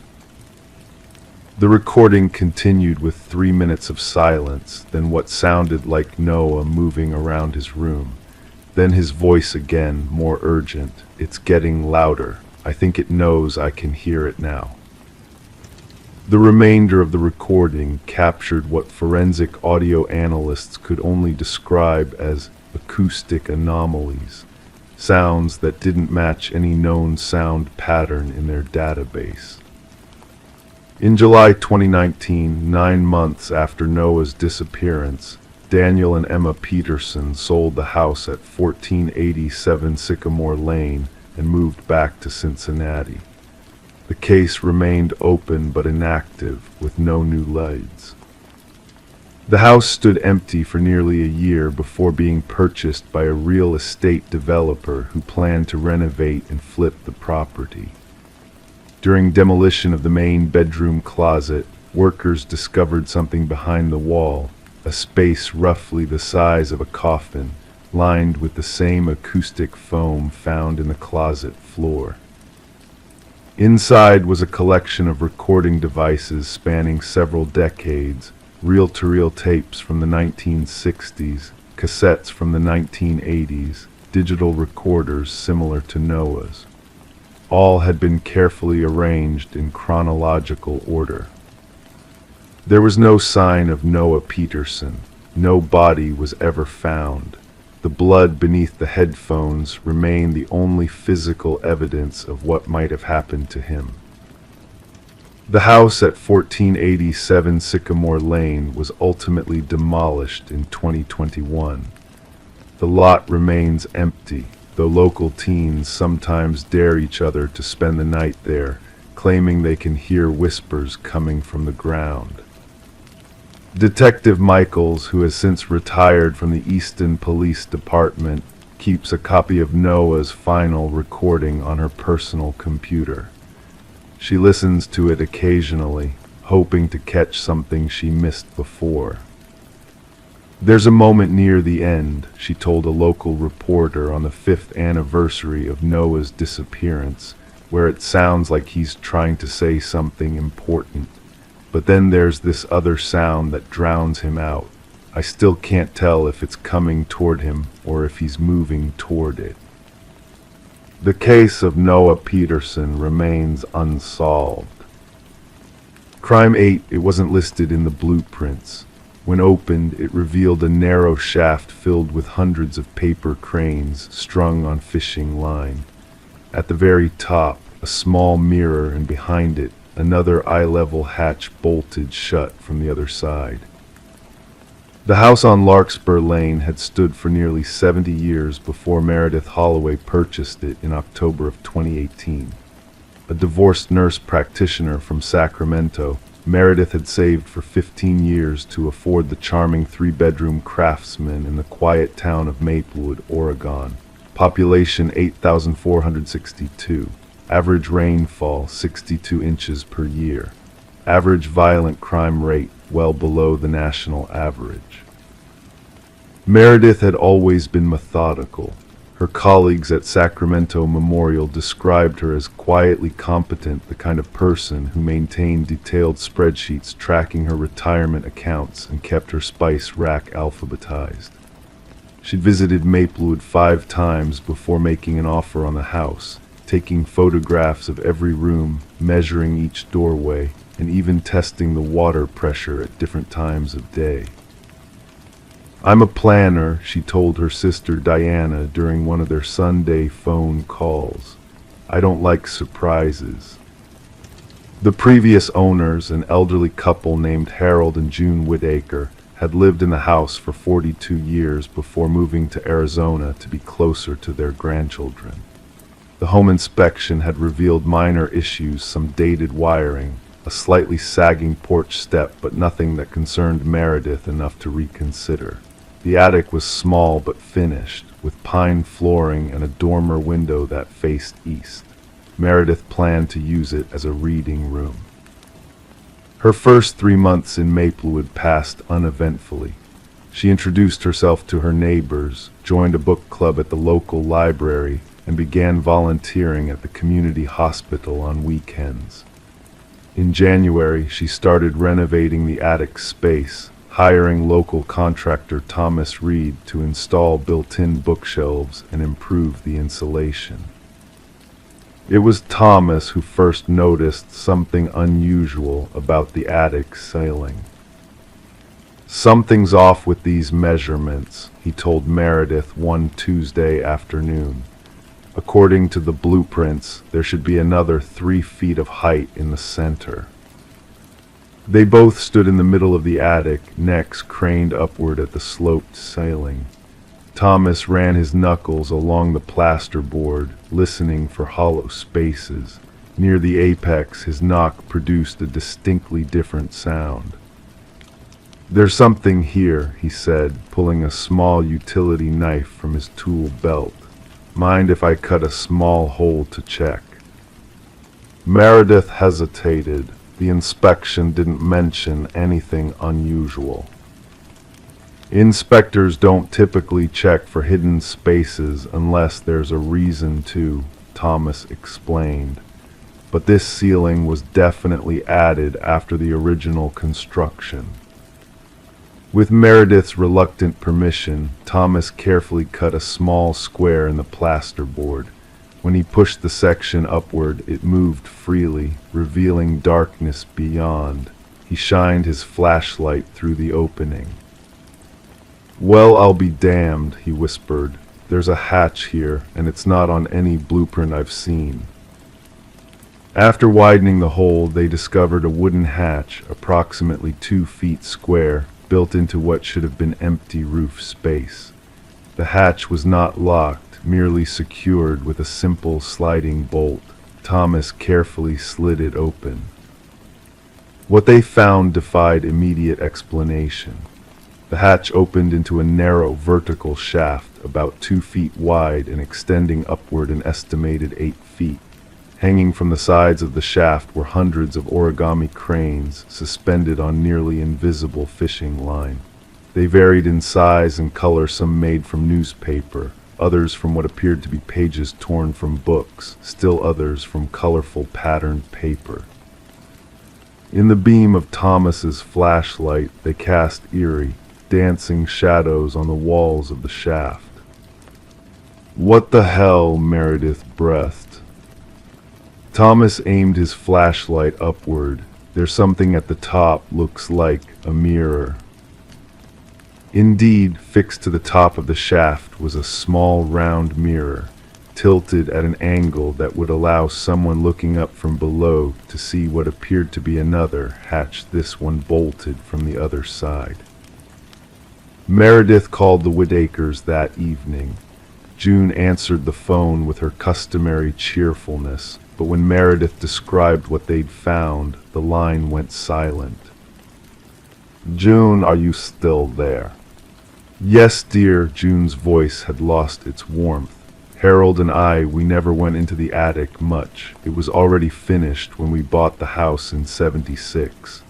The previous owner, Mr. Danning, he told us there was nothing up there worth looking at."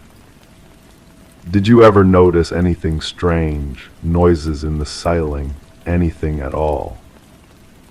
"No, nothing like that." June paused. Though Harold did mention once, maybe 10 years ago, that he thought he heard paper rustling in the walls, we assumed it was mice.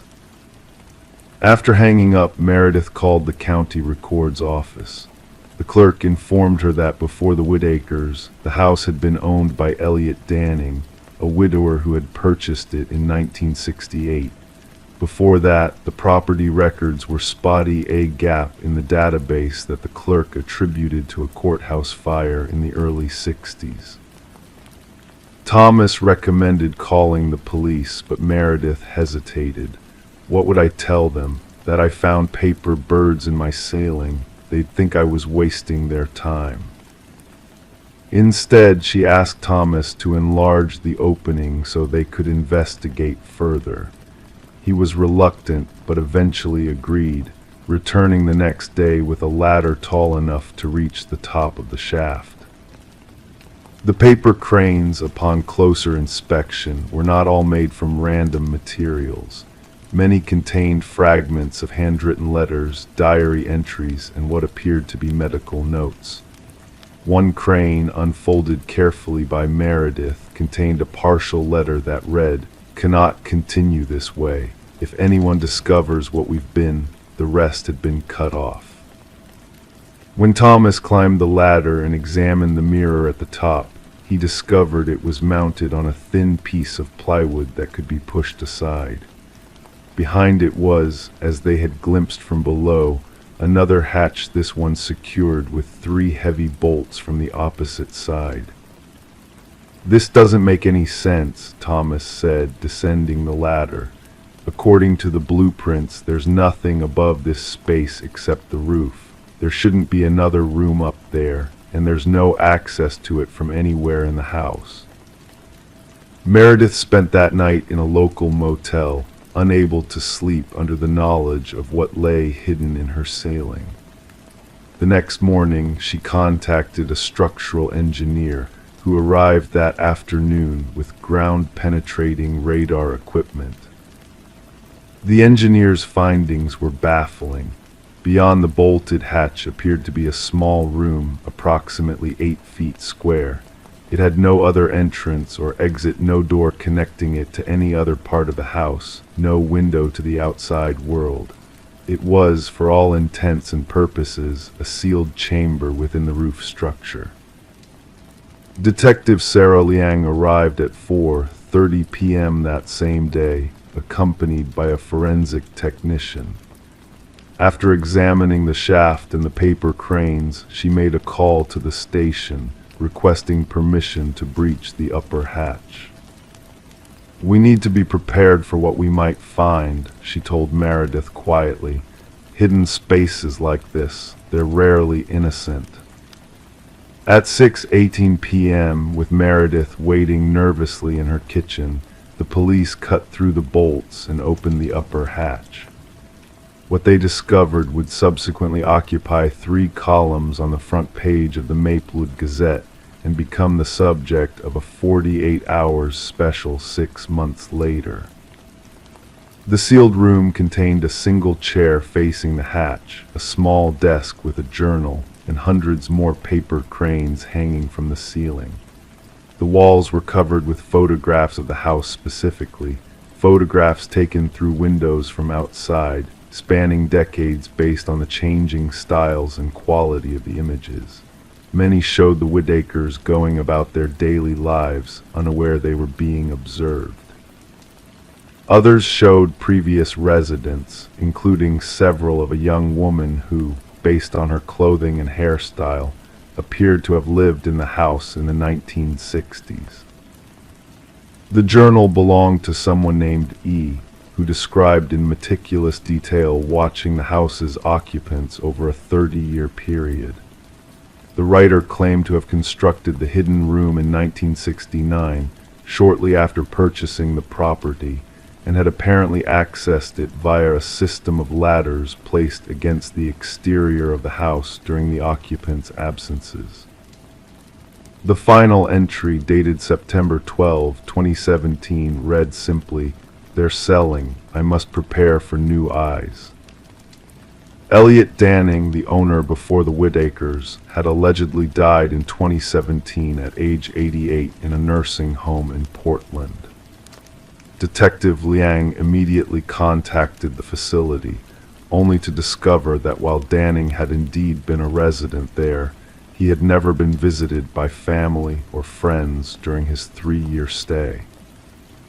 More disturbingly, when shown a resident photograph, the nursing staff identified the man they had known as Elliot Danning as someone entirely different from the Elliot Danning who had owned Meredith's house. The real Elliot Danning's whereabouts remained unknown. His social security number had continued to be used for property tax payments until 2017, but there was no death certificate, no record of hospitalization, no trace of his existence after 1969, the year the hidden room was supposedly constructed. In the months that followed, forensic analysis of the paper cranes revealed fragments of documents spanning 5 decades. Some contained pieces of medical records belonging to Danning himself, describing treatment for acute paraphrenia and voyeuristic disorder. Others contained snippets of observations about the house's occupants, including detailed descriptions of private moments the Whittakers couldn't have known were being witnessed. The photographs in the hidden room showed no indication of forced entry or harm to any residents. It appeared that E had been content merely to watch, to record, to fold paper cranes from the fragments of other people's lives, suspended in a space that officially didn't exist. Meredith Holloway never spent another night in the house on Larkspur Lane. She sold it at a significant loss 3 months later to a real estate developer who demolished the structure and built 2 smaller homes on the lot. The fate of Elliot Danning remains unresolved. Some investigators believe he lived secretly in the hidden room for years, somehow entering and exiting without detection. Others suggest he might have maintained a separate residence elsewhere, visiting the hidden room periodically to update his journal and craft his paper cranes. The most disturbing theory proposed by Detective Liang in her final report was that Danning never left the house at all.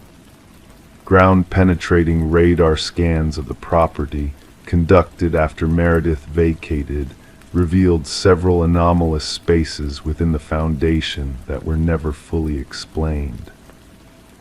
To this day, residents of Maplewood occasionally report finding paper cranes in unexpected places tucked into library books, perched on fence posts, or left on windowsills. Most are made from ordinary paper, but a few, when carefully unfolded, reveal fragments of handwritten text in faded ink. I am still watching.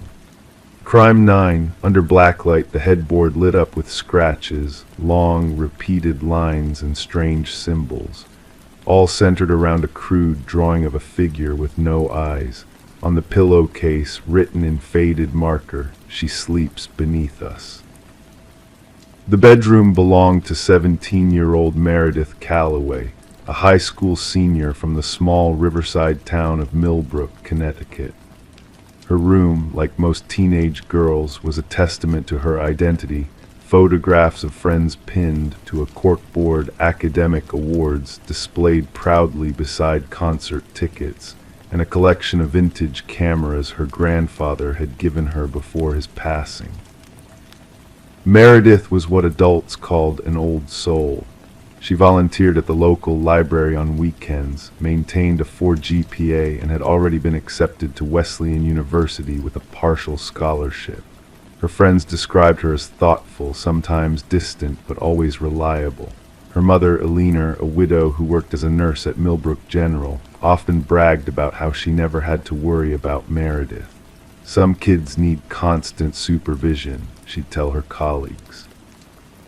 Meredith practically raised herself after Tom died. Tom Calloway had passed away from pancreatic cancer when Meredith was 9. The loss had transformed the once outgoing child into someone more reserved, more careful. Yet those who knew her well said she carried her grief with remarkable grace. And then on April 12, 2023, Meredith didn't come down for breakfast. Eleanor assumed her daughter had left early for school, perhaps for a study group or to finish a project. But when the school called at 10:23 a.m. to report Meredith's absence, a cold dread settled in Eleanor's stomach. She called Meredith's cell phone. No answer. She texted. No response. She called Meredith's closest friend, Amber. Nothing unusual had happened the day before. Eleanor left work early and drove home, her knuckles white against the steering wheel. She climbed the stairs to Meredith's bedroom, noticing how the door was closed. Meredith always left it open when she wasn't home. Eleanor knocked, then pushed the door open. The bed was made perfectly neat, too neat even for Meredith. The window was closed and locked from the inside. Meredith's backpack sat at her desk, packed with books for classes she never attended that day. Her phone charger was still plugged in, but her phone was gone. So was Meredith. The local police didn't consider Meredith a priority case at first. Teenagers run away. They rebel. They need space. Detective Marcus Hayes, a 30-year veteran of the force with tired eyes and a skeptical demeanor, interviewed Eleanor in her living room while younger officers searched Meredith's room. "Has she ever done anything like this before?"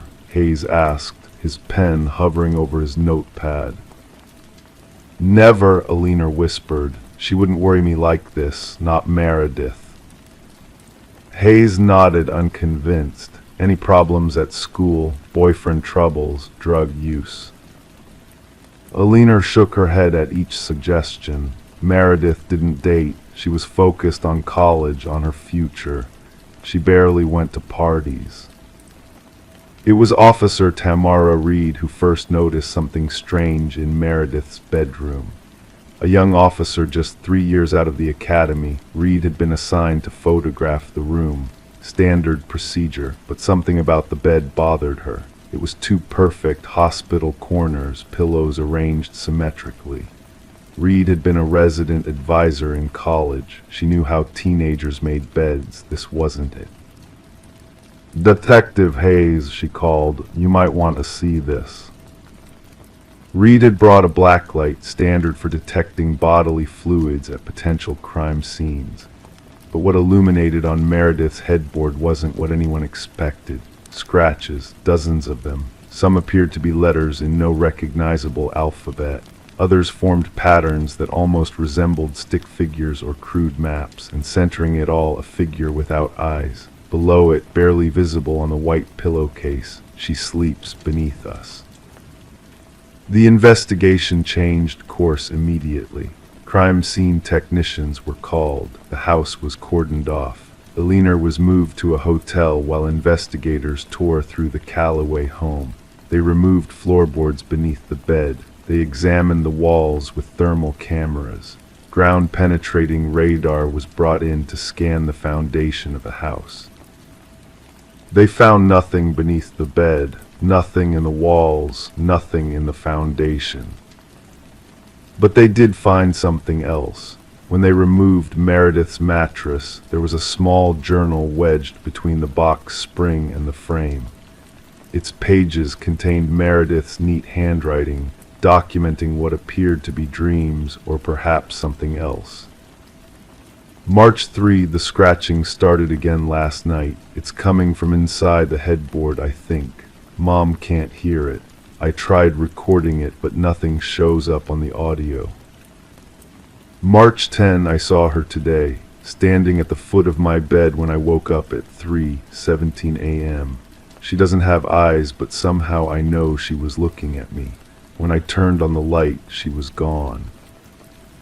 March 15, the scratching is getting louder. I think she's trying to write something. I'm going to try to communicate tonight. March 20, she told me her name. I can't write it here. Names have power, but she was here before us. This was her home. She wants it back. April 11, she says there's a door. She's going to show me. I'm not afraid anymore. The final entry was dated the day before Meredith disappeared.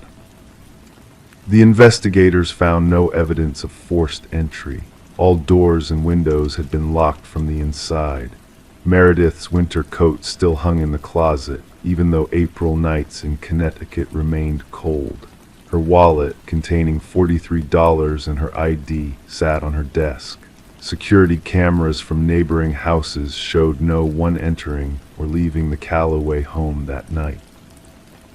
Detective Hayes interviewed Meredith's friends, teachers, and acquaintances. Most expressed shock. A few mentioned subtle changes in Meredith's behavior over the previous month. She seemed more tired, occasionally distracted. Her English teacher noted that Meredith's most recent essay discussed liminal spaces and the concept of thresholds in folklore, but nothing that suggested she planned to leave. Amber Miller, Meredith's closest friend, provided the most disturbing account. About 2 weeks ago, Meredith asked me if I ever heard scratching in my walls at night, she told Hayes. She said she'd been having these dreams about a woman with no eyes who lived underneath her bed. I told her it was just stress about college. She seemed to agree, but then...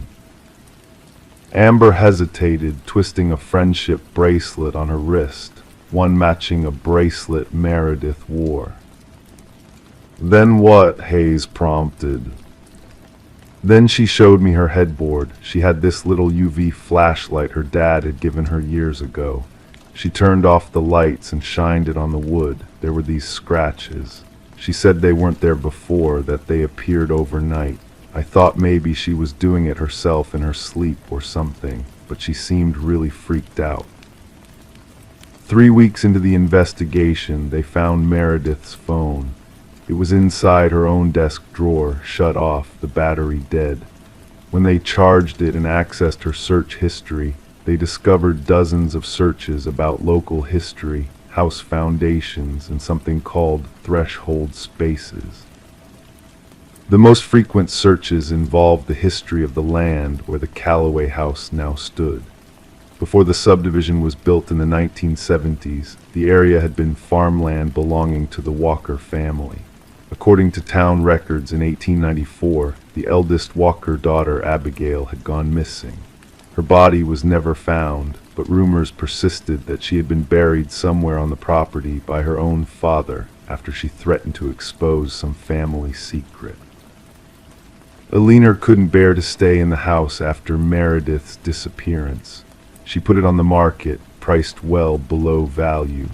A young couple, the Reeves, purchased it, excited about their first home despite the whispers around town about the missing girl. 3 months after moving in, Sarah Reeves was preparing the spare bedroom, Meredith's old room, for use as a home office when she discovered something odd. While removing the baseboards to install new electrical outlets, she found a small opening in the wall that shouldn't have been there. Inside was a folded piece of paper, yellowed with age. It contained a crude map of what appeared to be the house's foundation, with an X marked in what would be directly below Meredith's bed. Written in faded ink at the bottom, "She waits where the house meets the earth." The Reeves contacted Detective Hayes, who obtained a warrant to excavate beneath the house. County records showed no pipes or electrical conduits in that area, just solid foundation and earth. When they broke through the concrete, they found a small cavity that should not have existed, a space just large enough for a person to squeeze through. Inside, they discovered a much older foundation, remnants of a structure that predated the Walker farmhouse. Among the stones was a leather pouch containing a girl's hairbrush, the bristles still holding strands of brown hair, and a daguerreotype of a young woman with severe features, dated 1891. Written on the back, "Abigail Walker, may she find peace." But they never found Meredith. Alina Calloway moved to Oregon to live with her sister. She doesn't talk about Meredith anymore, not about her disappearance, at least. She talks about her daughter's childhood, her ambitions, the way she used to read books upside down when she was 5 because she liked seeing the words differently. Detective Hayes retired 6 months after the case went cold. In his personal files, colleagues found a UV photograph of Meredith's headboard. He had circled certain patterns in the scratches, patterns that, when connected, formed what looked like a doorway. The Reeves family still lives in the house. They've remodeled extensively, removing walls, replacing floors. They've never experienced anything unusual. Their toddler daughter sometimes waves at empty corners and talks about the quiet lady, but children have active imaginations. Last winter, Sarah Reeves was sorting through some old moving boxes in the attic when she found something that made her breath catch, a faded photograph that must have been missed during the investigation. It showed Meredith Calloway standing in her bedroom, smiling at the camera. Behind her, barely visible in the mirror's reflection, was the silhouette of someone else, someone whose features were indistinct except for the absence where eyes should have been. Sarah turned the photo over. On the back, in handwriting not matching Meredith's from the case files, were the words, "Some doors only open from the other side." She put the photo back in the box and closed the attic door behind her. Some things, Sarah decided, are better left undisturbed. To this day, Meredith Calloway remains listed as a missing person. Her case is reviewed annually, but no new evidence has emerged. Alina still sends birthday cards to her daughter's last known address, now occupied by the Reeves family. They collect them in a drawer, unsure what else to do. The bed with the scratched headboard was donated to a thrift store and purchased by a college student for her off-campus apartment. She reported no unusual experiences, though her roommates noted she began keeping the lights on while sleeping and eventually moved back to the dormitories before the semester ended. In Millbrook, locals still talk about the Calloway case in hushed tones. Some say Meredith ran away to escape the suffocating smallness of their town. Others suggest more sinister scenarios involving secret boyfriends or undiagnosed mental illness. But sometimes, when the conversation turns to the scratches on the headboard and the message about someone sleeping beneath, the room grows quiet.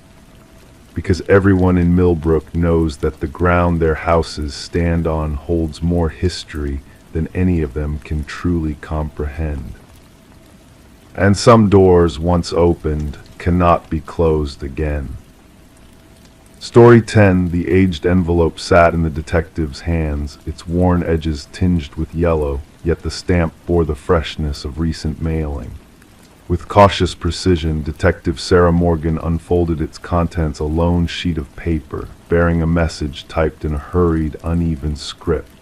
"I am sorry for what I did," the words whispered from the page. A faint dampness clung to the paper, carrying with it a metallic scent that lingered in the air. A striking discovery awaited as their eyes traced a reddish smear along the bottom edge, a stain that was unmistakably not of ink. Carefully preserving the evidence, Detective Morgan sealed the letter in an evidence bag, her gloved hands moving with practiced expertise. The forensics team's analysis confirmed her suspicions the crimson stain was human blood, its DNA linking back to an unsolved homicide case that had plagued the department for years. The victim, a bright young journalist named Rebecca Warren, was tragically discovered in her apartment, bearing the cruel marks of multiple stab wounds. Her laptop missing, her notes strewn across the floor, hinting at a connection between the attack and an unfinished story. Despite tireless efforts, the case had grown cold until the unexpected arrival of this cryptic letter addressed simply to the Homicide Division. Fingerprints were scarce on the paper and envelope, only faint smudges hinting at gloved hands. A faint glimmer of hope emerged with the postmark, offering a fresh light after months of stagnation. Gathering her team in the dimly lit briefing room, Detective Morgan pinned the letter at the heart of a board adorned with images of crime scenes, timelines, and elusive suspects. "This changes everything," she declared to the room, her voice a calming presence amidst the tension. "Our perpetrator shows signs of remorse."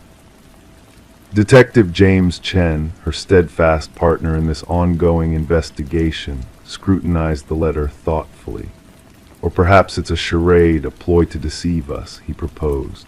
The forensics team's discovery of the typewriter's unique imprint patterns led them to a model long out of production, a rare find, but not beyond reach.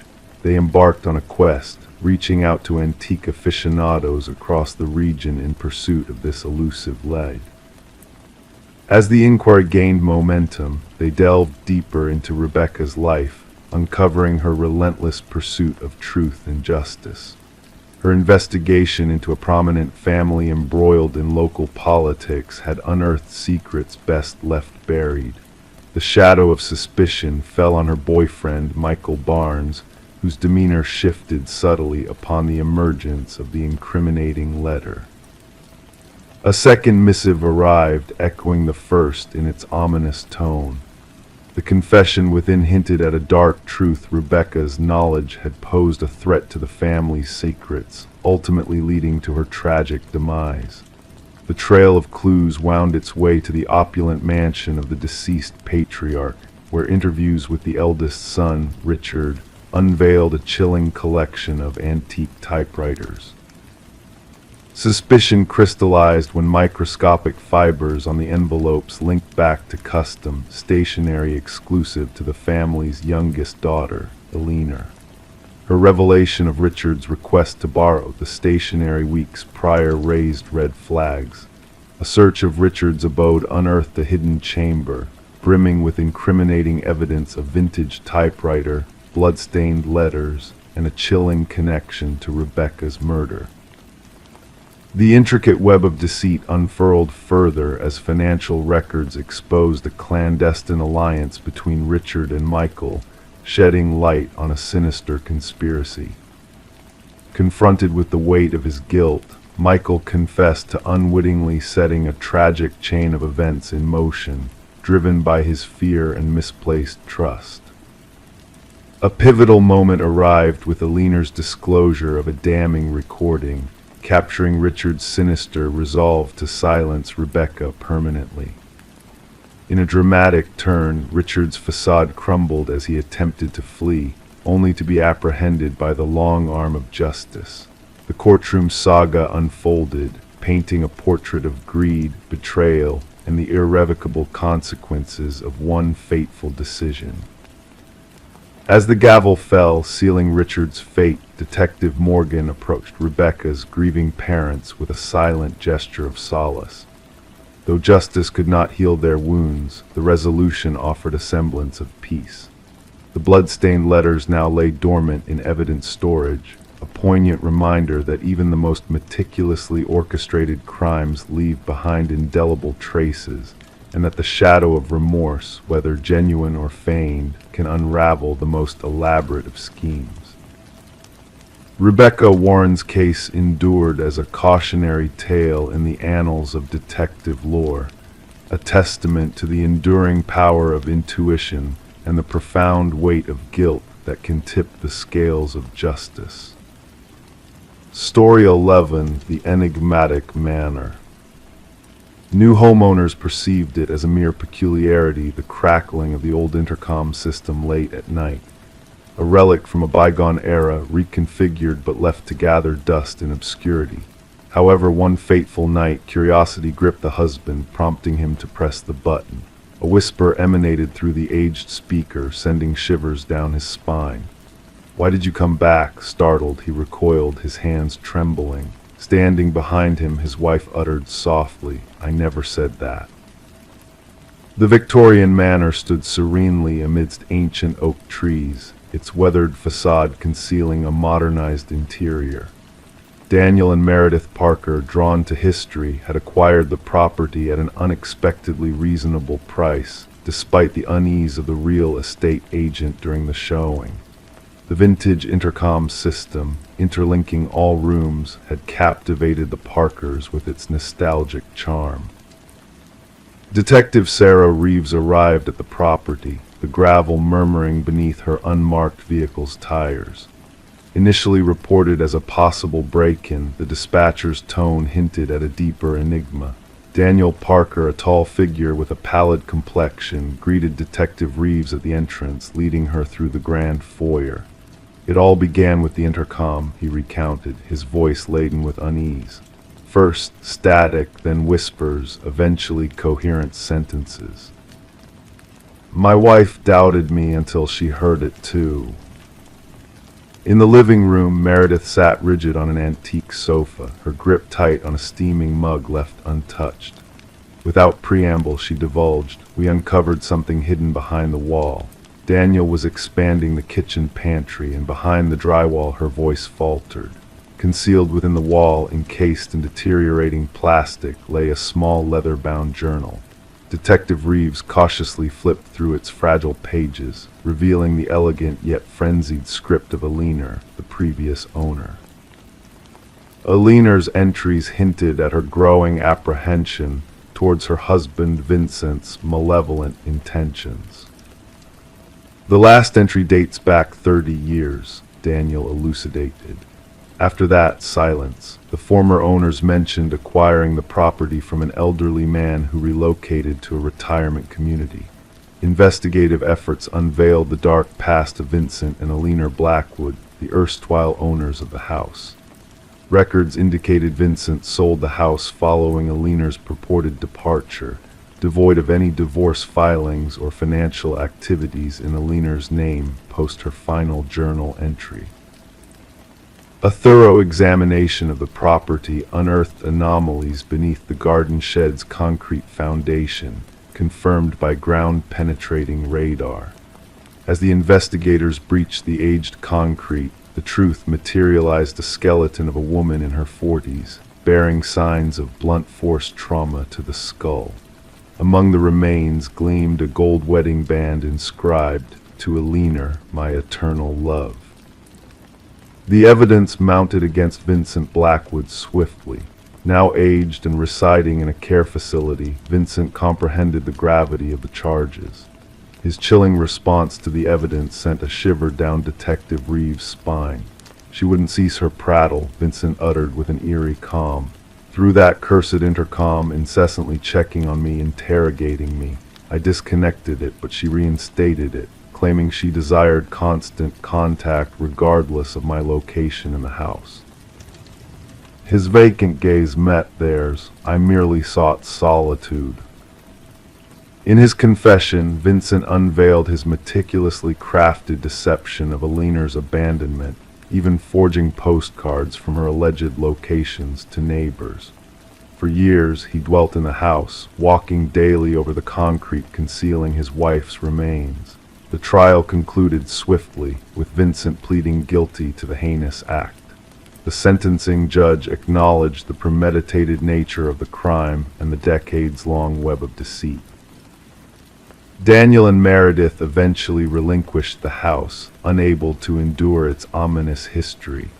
Before departing, they held a solemn memorial for Alina in the restored garden. The subsequent owners removed the intercom system during renovations, with workers reporting faint static and whispers, attributing them to equipment interference. Before the case file was archived, Detective Reeves revisited the Blackwood investigation. As she sealed the manila folder, she pondered how the house had transcended time to unveil its secret. Justice had finally caught up with Vincent Blackwood, all thanks to Alina's resolute voice echoing through the ages. Local law enforcement dubbed the case the house that answered back. Occasionally, Detective Reeves would pass by the property on her way home. Though she never halted, she would decelerate, window cracked open slightly, attuned to whispers carried upon the wind. Story 12. The aged apartment exuded a sense of history, its walls holding secrets whispered through the years. The heating system let out a weary groan, the pipes rattling in a familiar chorus. It was all part of the building's time-worn charm, or so she assured herself. Until the day she heard it, the voice, a mere whisper yet distinct, weaving through the vents like a ghostly melody. It wasn't the typical background noise of neighbors chatting on the phone. It was a beckoning, calling out her name in hushed tones. Intrigued and unnerved, she leaned in closer, pressing her ear against the vent, her heart echoing in the silence. A breath of icy air brushed past her cheek, followed by a soft, almost playful declaration, "I know you can hear me." Detective Morgan Shaw found herself rooted to the spot in the heart of the empty apartment, her gaze drawn to the rusted vent cover pried open from the wall. The forensics team moved around her with precision, capturing the scene in flashes of light. The missing woman, Alina Reeves, had vanished without a trace for 7 long days, until a foul odor alerted the building manager. What they unearthed within the ventilation system defied logic. She claimed to hear voices through the vents, Officer Patel recited from his notes. The building management dismissed her complaints, blaming it on the old heating system's quirks. Shaw knelt by the vent, tracing the scratch marks etched around its edges. "These marks, they were made out of desperation, not tools," she murmured. The gouges spoke of a frantic attempt, of nails clawing desperately from within. Alina had been a beloved figure, a kindergarten teacher with a nurturing smile and thriving houseplants adorning her windowsill. Her absence was felt keenly by her students, who had crafted cards in her honor. It was her sister who had raised the alarm, reporting her disappearance. She grew paranoid in the days leading up to her vanishing act. Her sister had confided during the interview, her voice quivering with emotion. Alina was convinced she was being watched, spoken to through the vents in her apartment. "I thought it was just work stress taking its toll." Shaw surveyed the apartment anew, noticing the pristine bed, the abandoned coffee mug, and the chair strategically placed beneath the vent, as if an unseen presence had been seated there, listening intently. The forensic findings unveiled chilling revelations. Fibers entangled in the vent matched Alina's favorite cardigan. A foreign fingerprint not belonging to Alina lingered on the inside of the vent cover. Most disturbing were the audio recordings recovered from Alina's phone. Shaw listened in solitude within her car, raindrops creating a soothing cadence on the roof. Alina's voice, tinged with fear, echoed through the speakers, "If you're real, say something." A pregnant silence hung in the air before a faint whisper broke through, barely audible until Shaw cranked up the volume. "Alina, dear Alina, let me in." Delving into the building's past unearthed a troubling narrative. 7 tenants had fled the apartment in the last decade, terminating their leases prematurely. 2 had lodged complaints about mysterious noises within the walls. 1 had even suffered from carbon monoxide poisoning, claiming to hear hallucinatory voices emanating from the vents. The building's superintendent, a man named Harold Weber, had been a fixture for 15 years. Despite a clean personnel record, Shaw couldn't ignore his access to all the units. During interrogation, his demeanor remained composed. "Old buildings make odd sounds," he shrugged. "People get jittery, nothing supernatural, just creaking pipes and settling foundations." However, when probed about the previous occupants of apartment 4B, a subtle shift in his composure betrayed a hidden unease, a tightening around the eyes, a slight tension in his posture. "I don't keep tabs on everyone who comes and goes," he evasively replied, fixating on a distant point behind Shaw. The investigation took a macabre turn when a concealed access panel was discovered in Alina's bathroom, camouflaged behind a loose tile. It led to a narrow maintenance passage snaking between the walls, granting access to the building's ventilation network.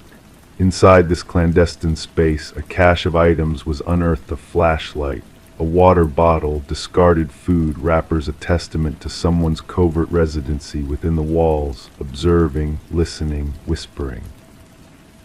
Shaw authorized a search of Weber's residence. The apartment exuded an antiseptic aura devoid of personal touches. It was only upon inspecting his computer that the facade crumbled. Folders meticulously organized by apartment numbers unveiled a trove of audio recordings, phone calls, and voyeuristic snapshots of Alina taken through vents and peepholes. A digital diary chronicled his twisted obsession with her.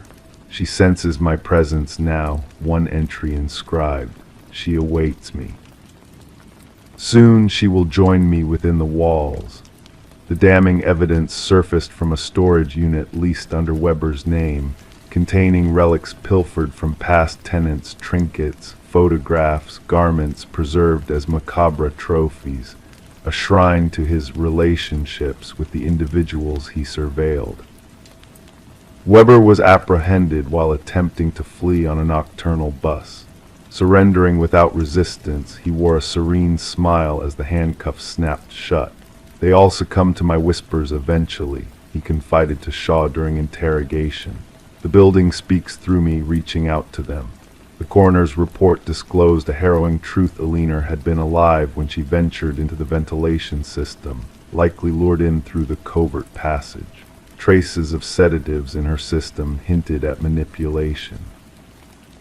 Lost in the labyrinthine ductwork, her breaths dwindled as she navigated deeper into the building's bowels, enticed by the siren call promising sanctuary. In the aftermath of Weber's arrest, families of former tenants came forward with tales of missing items and loved ones gripped by paranoia, convinced of being under surveillance.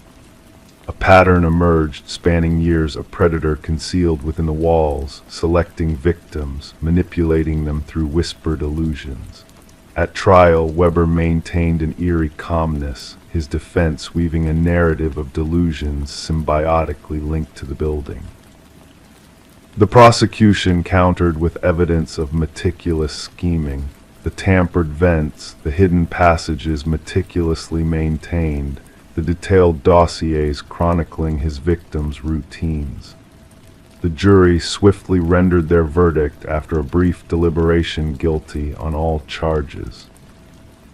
As Weber was escorted from the courtroom, he cast a chilling smile at Shaw, devoid of warmth. "They will forever heed my whispers," he intoned. "The edifice retains my echoes, the murmurs endure. The once haunted apartment complex now stands deserted. Despite renovations, new proprietors, and fresh coats of paint, occupancy remains transient. Residents report enigmatic noises emanating from the vents, whispers echoing through the walls, and chilling drafts carrying spectral voices. The heating system groans in its age-old lament, the pipes rattling in a melancholic cadence.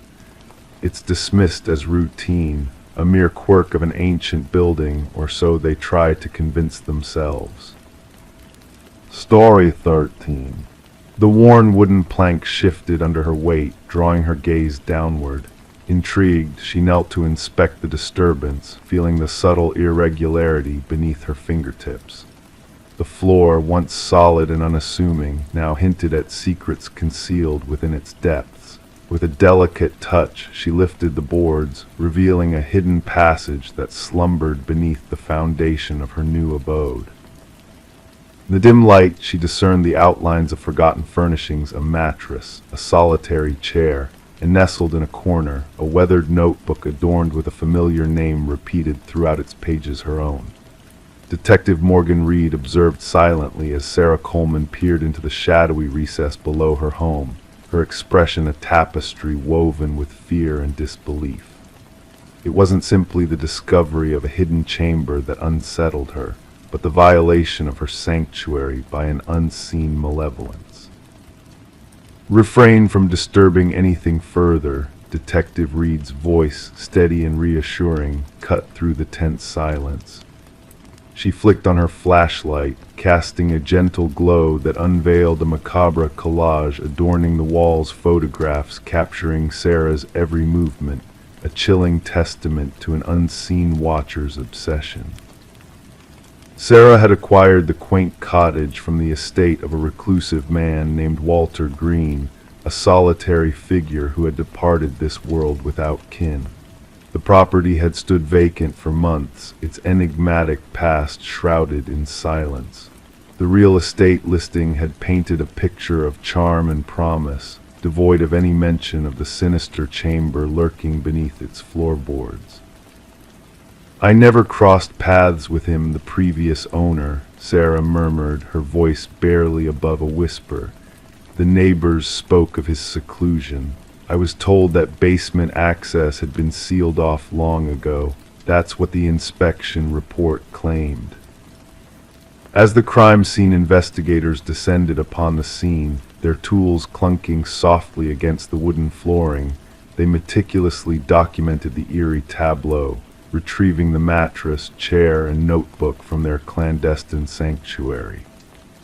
Forensic analysis unveiled a tapestry of fingerprints belonging solely to Walter Green, a mosaic of obsession woven over years of clandestine surveillance. The revelation that Walter had been meticulously monitoring Sarah for an extended period sent shivers down the spines of the investigative team. He had shadowed her daily routines, blending seamlessly into the backdrop of her life, a ghostly presence she had never perceived. The intensity of his fixation points to a dark escalation, the department psychologist elucidated during a somber briefing. The transition from fantasy to obsession, the hidden chamber a portent of sinister intentions yet unrealized. Detective Reed's inquiry took an unexpected turn when she sought out Walter's former colleague from the local shopping center maintenance crew. The man, visibly perturbed, revealed fragments of Walter's fixation, a semblance of yearning that had festered in silence. "He spoke of her, you know," the colleague confessed, his gaze averted. said she reminded him of someone he once knew. I dismissed it as the ramblings of an old man with a fanciful crush. I never fathomed. His voice trailed off, lost in contemplation. Armed with a warrant, Reed delved into Walter's locker at the shopping center, unearthing a key that beckoned to a storage unit shrouded in mystery. The metallic door groaned open, unveiling a meticulous replica of Sarah's former life, a haunting mirror image of her apartment, meticulously recreated down to the minutest detail. A mannequin, adorned with a wig mirroring Sarah's tresses, sat frozen at a mock desk, the calendar beside it marked with a foreboding date 1 week following Walter's untimely demise. The word "together" scrawled across the date in crimson ink, a chilling testament to a delusion that had spiraled out of control. The investigation unearthed Walter's troubled past, marred by a history of institutionalization stemming from a fixation on a former teacher. His affliction, classified as erotomania, had lain dormant for decades until Sarah unwittingly reignited his dormant obsession. Spread across the precinct's conference table, crime scene photos painted a haunting portrait of Walter's conviction that he and Sarah were destined for an intertwined fate. His demise was steeped in a belief of shared destiny, Reed mused, her voice tinged with sorrow. In his eyes, they were fated to be as one. Could there have been a chance encounter that sparked this fixation? A fellow detective pondered. Reed shook her head, a silent admission of the inexplicable tendrils that obsession could weave. Sarah, unable to reconcile the horrors lurking beneath her sanctuary, opted to part ways with the cottage that had become a crucible of nightmares. In the echoing emptiness of her former home, she confided in her realtor, grappling with the unspoken terrors that had grazed the edges of her reality. "I am haunted by the what-ifs," she confessed softly. "If not for that loose floorboard, how long would I have dwelled in blissful ignorance? How close did I skirt the precipice of my own demise, unaware of the malevolence festering beneath my feet?" With Walter's demise, the case was officially sealed, catalogued as stalking with intent, a chilling reminder of the dangers that lurk beneath the veneer of normalcy. Sarah, now a ghost in her own life, relocated far from the shadows of her past, a silent sentinel safeguarding against the encroaching darkness. The cottage found new occupants, oblivious to the specter that had once haunted its halls. The hidden chamber lay dormant, its secrets buried beneath fresh floorboards, a sepulchre of secrets and shadows. Life in its ceaseless march carried on, yet for those privy to the truth, the tale of the room beneath the floor lingered a whispered warning of the unseen perils that lay in wait, of the monsters who fade into oblivion and the victims who narrowly evade their grasp. Story 14, the mysterious apartment held secrets within its aged walls. Pipes whispered, floorboards murmured. Yet the new tenant sensed an unsettling presence in the familiar sounds. The footsteps, distinct and deliberate, echoed from above, pacing slowly and purposefully. A peculiar occurrence, for she resided on the topmost floor. One fateful night, emboldened by curiosity, she tapped the ceiling with a broomstick. The sound ceased abruptly, plunging the space into an eerie stillness. Then a single knock reverberated back from within the ceiling itself. Sarah Coleman chose to keep the peculiar incident to herself, attributing it to the settling of the building or perhaps a stray creature seeking refuge in the hidden corners of the attic. Despite the nightly cadence of footsteps overhead, she adapted, seeking solace in heightened television volumes and the sanctuary of headphones to muffle the rhythmic footfalls traversing her ceiling in the shroud of darkness.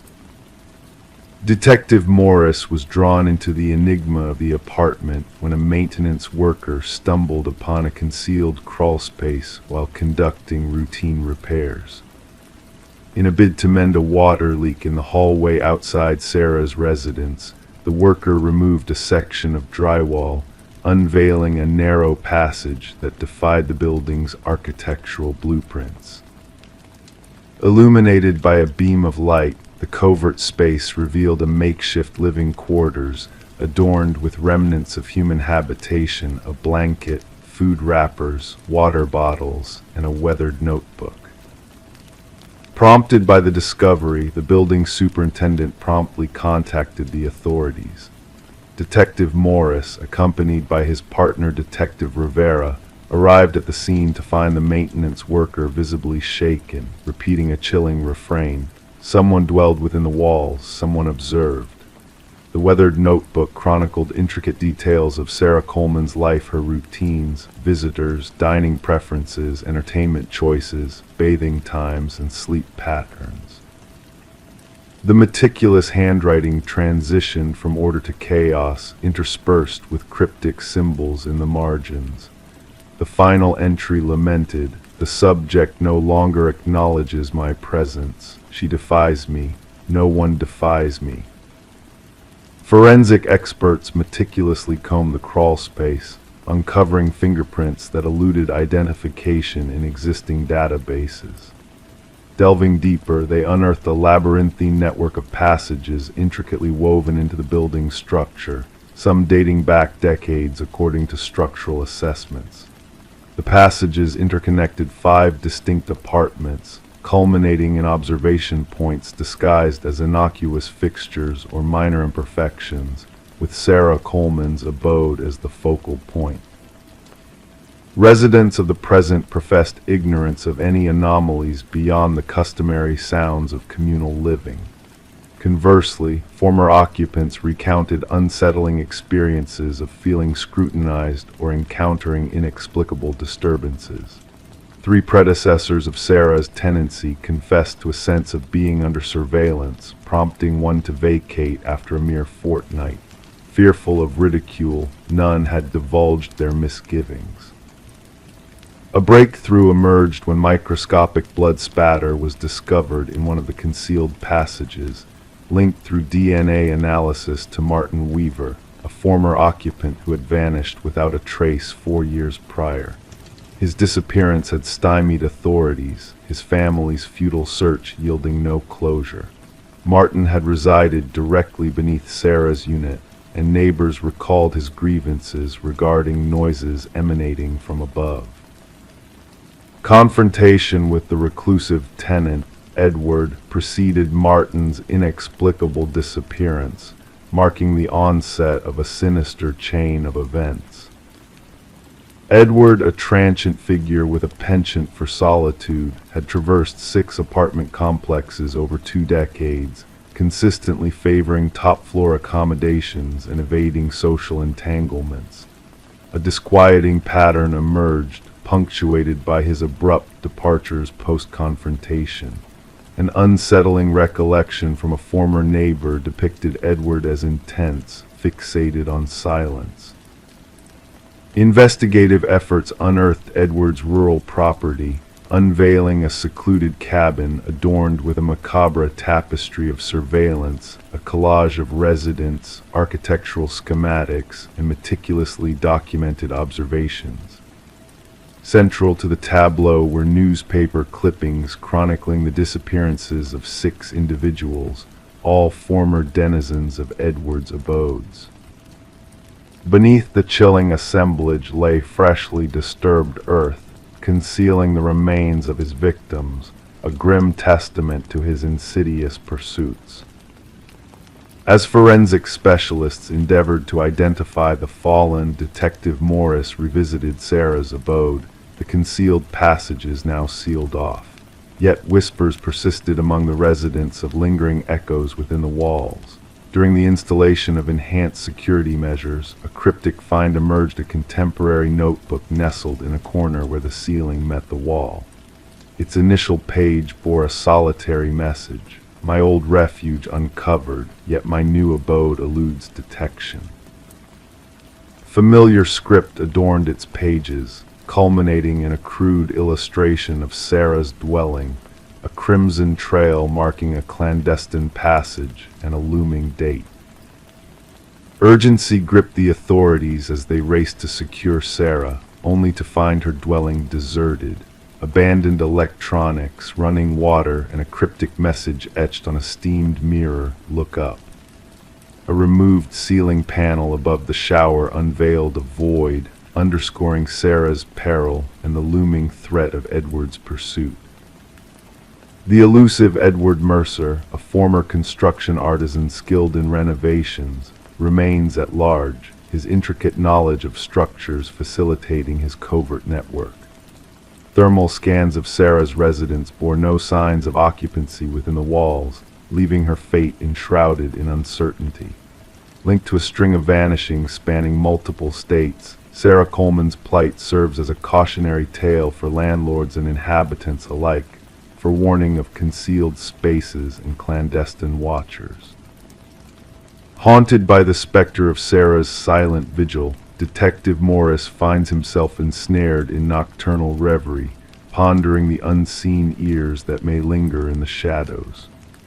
The phantom footfalls that once echoed above Sarah persist as a haunting refrain, a testament to the chilling legacy of a man hidden within the walls, awaiting his next unsuspecting prey. Story 15. The dwelling sat untouched for years, shrouded in whispers of a vanished young woman. When the new occupants ventured inside, they encountered a bedroom sealed with a mysterious aura. Breaking the barrier revealed a room frozen in time, veiled in a cocoon of dust and enigma. The bed lay pristine, the mirror gleamed spotless.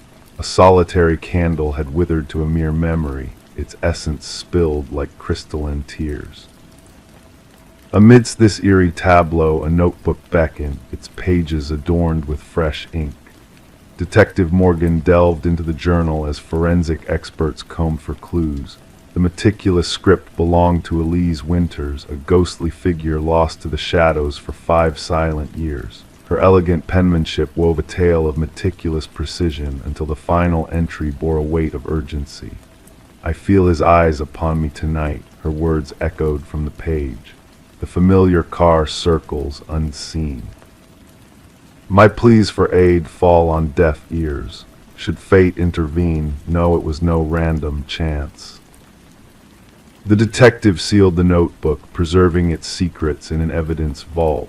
A lingering scent, a faint whisper of chemicals, lingered in the room, mingling with the palpable dust of neglect. The landlord stood aghast, his pallor reflecting the unearthly stillness that gripped the air. Every corner was scrutinized before offering it for lease, he murmured, disbelief tainting his voice. That door was never meant to be locked. Elise, a paralegal entwined in the labyrinthine realm of Harriman and Associates, had unearthed a web of deceit within the firm's corridors. Her colleagues painted a portrait of a diligent soul, veiled in solitude before her vanishing act. Late hours became her refuge, her supervisor confessed to the probing investigators. She stumbled upon discrepancies buried in the Westridge acquisition files, numbers twisted, documents aged beyond their years. Photographs of Elise, a tapestry of auburn tresses and calculating eyes, adorned the detective's gaze. The woman captured in those frames exuded an air of calculated resolve, too poised to fade into oblivion, too methodical to vanish without a trace. The room divulged scant secrets, a void of conflict, a canvas untouched by violence, a frozen moment in time, a tableau awaiting its protagonist's return. Beneath the silent vigil of the unlit candle, revelations awaited discovery. The forensic team unearthed a hidden cache, a waterproof vessel cradling a key and a flash drive. The key unveiled a trove within a bank's safe deposit, harboring digital whispers and clandestine truths. The contents unfurled a sinister dance of deceit, orchestrating a symphony of falsified data and silenced screams. The truth unfurled its tendrils, ensnaring the firm's senior partner, Vincent Harriman, in a web of his making. The facade of corporate integrity crumbled under the weight of manipulated truths and concealed horrors. Elise's voice, a beacon of righteousness, echoed through the shadows of corruption, unveiling the cost of silence. As the noose tightened around Harriman's neck, shadows of doubt cast their pall over the enigma of Elise's fate. The locked room harbored a passage to the underworld, a gateway to the truth concealed within the bowels of the earth. Vincent Harriman's guise of innocence crumbled under the weight of hidden passages and damning revelations. Echoes of justice reverberated through the courtroom as Elise's legacy stood as a testament to unyielding truth. Her presence lingered in the vacant rooms, a specter of defiance against the darkness that sought to engulf her. The house stood as a monument to her sacrifice, a sentinel guarding the secrets she unearthed. The new inhabitants dared not tread upon the threshold of the haunted abode, leaving it to the whispers of the night. A flicker of light danced in the upper chamber, a beacon of hope amidst the shadows, a tribute to the woman who defied the odds and found solace in the silence of her final refuge. Story 16. The mystery arrived unannounced, wrapped in a veil of secrecy. A package devoid of clues, no return label, no traceable number, just a nondescript cardboard box kissed by the morning dew. It wasn't intended for her, the address matched, but the name was a stranger's. The sensible choice would have been to disregard it, to leave it untouched on the doorstep. Yet curiosity whispered its seductive call, and she succumbed. Sarah Miller, drawn by the enigma, peeled away the tape, anticipating mundane contents like books or garments. Instead, nestled within was a VHS tape, accompanied by a solitary sticky note bearing a simple directive: watch alone. Sarah cradled the black plastic cassette in her hands, its weight carrying an inexplicable heaviness, as if burdened by forbidden secrets. Her fingertips danced along the weathered edges, exploring the imperfections etched into the casing. The handwritten note bore the imprint of urgency, each stroke pressed with fervor onto the paper. Meanwhile, the suburban backdrop maintained its ordinary rhythm: a distant dog's bark, children's laughter, the distant hum of a lawnmower, a world oblivious to the clandestine delivery at Sarah's threshold. Bringing the mysterious package inside, Sarah hesitated, uncertainty clouding her thoughts. The name Daniel Whitaker held no significance in her realm. 4 years in that house, and never had she encountered mail addressed to him. The former occupants, the Johnsons, had bid farewell to the abode, seeking proximity to their grandchildren. A tug-of-war between curiosity and apprehension ensued as she eyed her dormant VCR, a relic of nostalgia. There was an alluring pull to the tape, a riddle shrouded in worn plastic. Against her inner voice of caution, Sarah slid the tape into the machine. Initially, the screen flickered with static, a blank canvas morphing into focus. A dimly lit room materialized, bathed in the soft glow of a lone lamp. The camera angle skewed, hinting at hastiness in its placement. A man occupied a wooden chair, his features initially obscured by shadows. "My name is Daniel Whitaker." His voice, soft yet resolute, pierced the silence. "If you're watching this, someone has found you, and that means they'll find me too." Leaning in, he unveiled a countenance etched with weariness and vigilance, sunken eyes, stubbled jaw, tousled hair. "I am innocent, you must understand that, but they framed me with planted evidence, my fingerprints, my DNA, though I never laid a hand on her." The camera trembled as Daniel adjusted it, offering glimpses of the stark room, barren walls, sparse furnishings, a transient abode for a fugitive soul. They orchestrated it all. "The narrative will paint me as her acquaintance, our fictional quarrels, witnesses to our disputes. None of it holds truth. I crossed paths with Catherine Walsh only through the news. His voice quivered slightly. Lifeless, murdered in her own sanctuary, and yet my genetic imprint tainted the crime scene. Detective Eliza Ramirez scrutinized an identical VHS tape on her desk, the fifth in a series of haunting missives from Daniel Whitaker, the prime suspect in Catherine Walsh's homicide, who had vanished into the shadows on the day of her grim discovery. Initially, the Walsh case had seemed straightforward: a young professional, strangled in her domicile, no signs of forced entry, the damning DNA evidence pointing squarely at Whitaker, his fingerprints cataloged from a previous trifling transgression. Eyewitnesses reported sightings of a man matching his description prowling near her residence in the days leading to her demise. A seamless closure until the emergence of the tapes. The tapes add layers to the enigma, Detective Ramirez intoned into her recorder, updating her case log. Whitaker spins an intricate web of misdirection or unveils a darker reality. Her evidence bore a mosaic of Catherine Walsh's vibrant smiles, chilling crime scene snapshots, maps tracing the tape recipients, and at its core, Daniel Whitaker's haunting portrait beseeched her for answers. A pivotal revelation surfaced when Ramirez unearthed Catherine Walsh's involvement in a whistleblowing crusade against PharmaCorp, a pharmaceutical giant entwined with governmental contracts. Walsh had unearthed discrepancies in their clinical trials, unearthing the buried truth of perilous side effects concealed in a hastily launched drug. She was a whistleblower, a former confidant murmured during an interview, casting wary glances at the exit. Catherine possessed damning evidence exposing the executive's awareness of the cover-up. Her testimony was imminent. The detective stumbled upon anomalies, meticulously placed DNA evidence, testimonies scripted with eerie precision, security footage mysteriously tainted during the crucial hours surrounding the murder.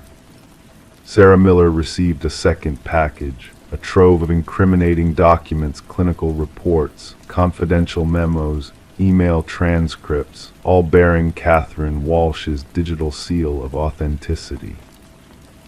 The investigative compass veered as Ramirez forged alliances with the other tape recipients, unraveling Whitaker's cryptic breadcrumb trail. A former IT security personnel for a PharmaCorp contractor, Whitaker had chanced upon Catherine's name ensnared in clandestine surveillance, a thread that led to his grim fate. They were monitoring her, Whitaker disclosed in a subsequent tape. I glimpsed the surveillance directives in their systems. They knew of her quest for truth, and then I found myself locked out. The next sunrise she was gone, and my hands were dubbed as the weapon. The case's pivotal zenith arrived when Sarah Miller discerned a crucial detail in her tape, a reflection in a window, unveiling a row of storage units. Collaborating with Ramirez, they unveiled the sanctuary. Within Unit 217 lay the crux, Whitaker's journal chronicling the conspiracy, Catherine's original dossier, and damning blueprints penned by PharmaCorp security chief, orchestrating Whitaker's downfall. Justice unfurled not through a dramatic apprehension, but via the steady accretion of irrefutable truths. 3 executives faced indictment, the security chief confessing to secure a deal against his accomplices. The tainted drug faced removal from consideration. Emerging from the shadows, Daniel Whitaker, gaunt and marked by his fugitive sojourn, witnessed the charges dissolve, though the scars of accusation lingered. A brief encounter on Sarah's porch marked the reunion of the erstwhile suspect and unwitting observer. "Why me?" she probed. "Why choose my doorstep for the truth?" Weariness pooled in his gaze. "The algorithm deemed you a sanctuary, a soul untainted by my or Catherine's tale, a beacon of impartiality amidst the storm of accusations."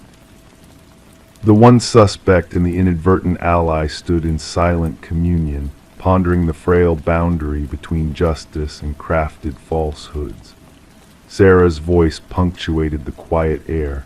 The misguided address unveiled the truth. The VHS relics, catalogued as evidence, stood as tangible emblems of serendipitous revelations, beckoning to those audacious enough to delve beyond the surface.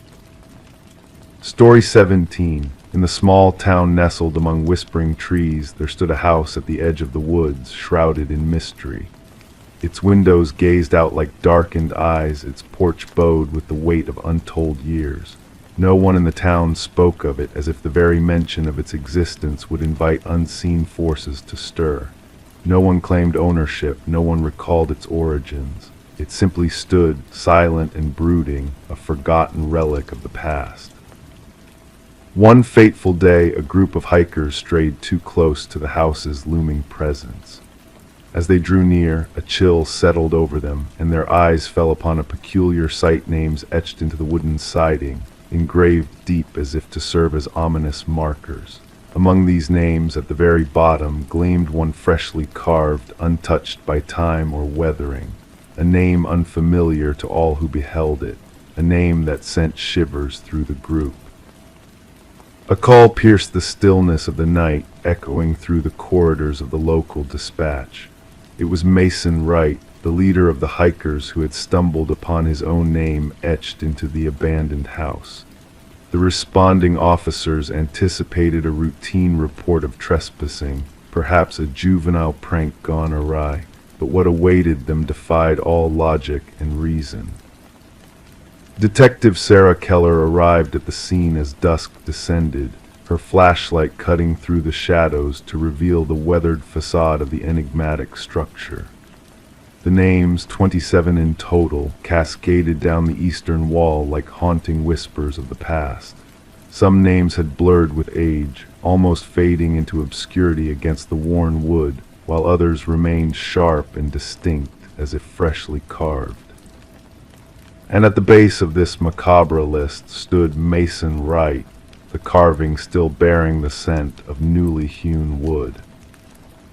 "I've never set foot in this place before," Mason declared, his voice tinged with disbelief, his breath forming wisps of fog in the frigid air.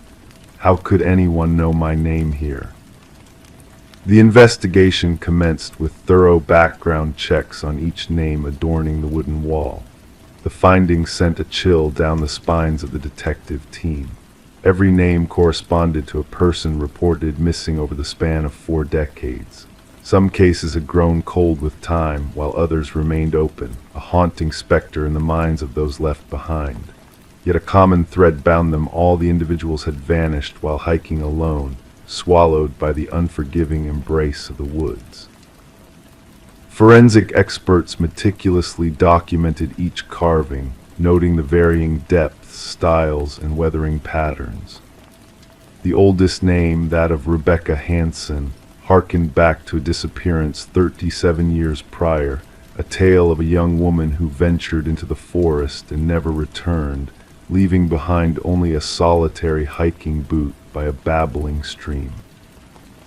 Detective Keller delved deep into Mason's past, probing for any connection to the haunting names on the wall.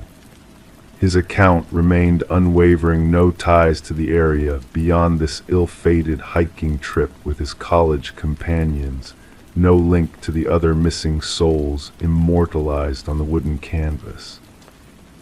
The focus of the investigation shifted to Mason's fellow hikers. Emily Chen, the group's photographer, provided snapshots captured during their trek. Upon closer scrutiny, analysts detected a disquieting presence, a blurred figure lurking in the background of multiple photographs, a phantom obscured by the gnarled fingers of the trees. "We never encountered anyone else on our journey," Emily insisted, her voice laced with unease. "We would have remembered." Detective Keller gave the order to explore the interior of the abandoned house.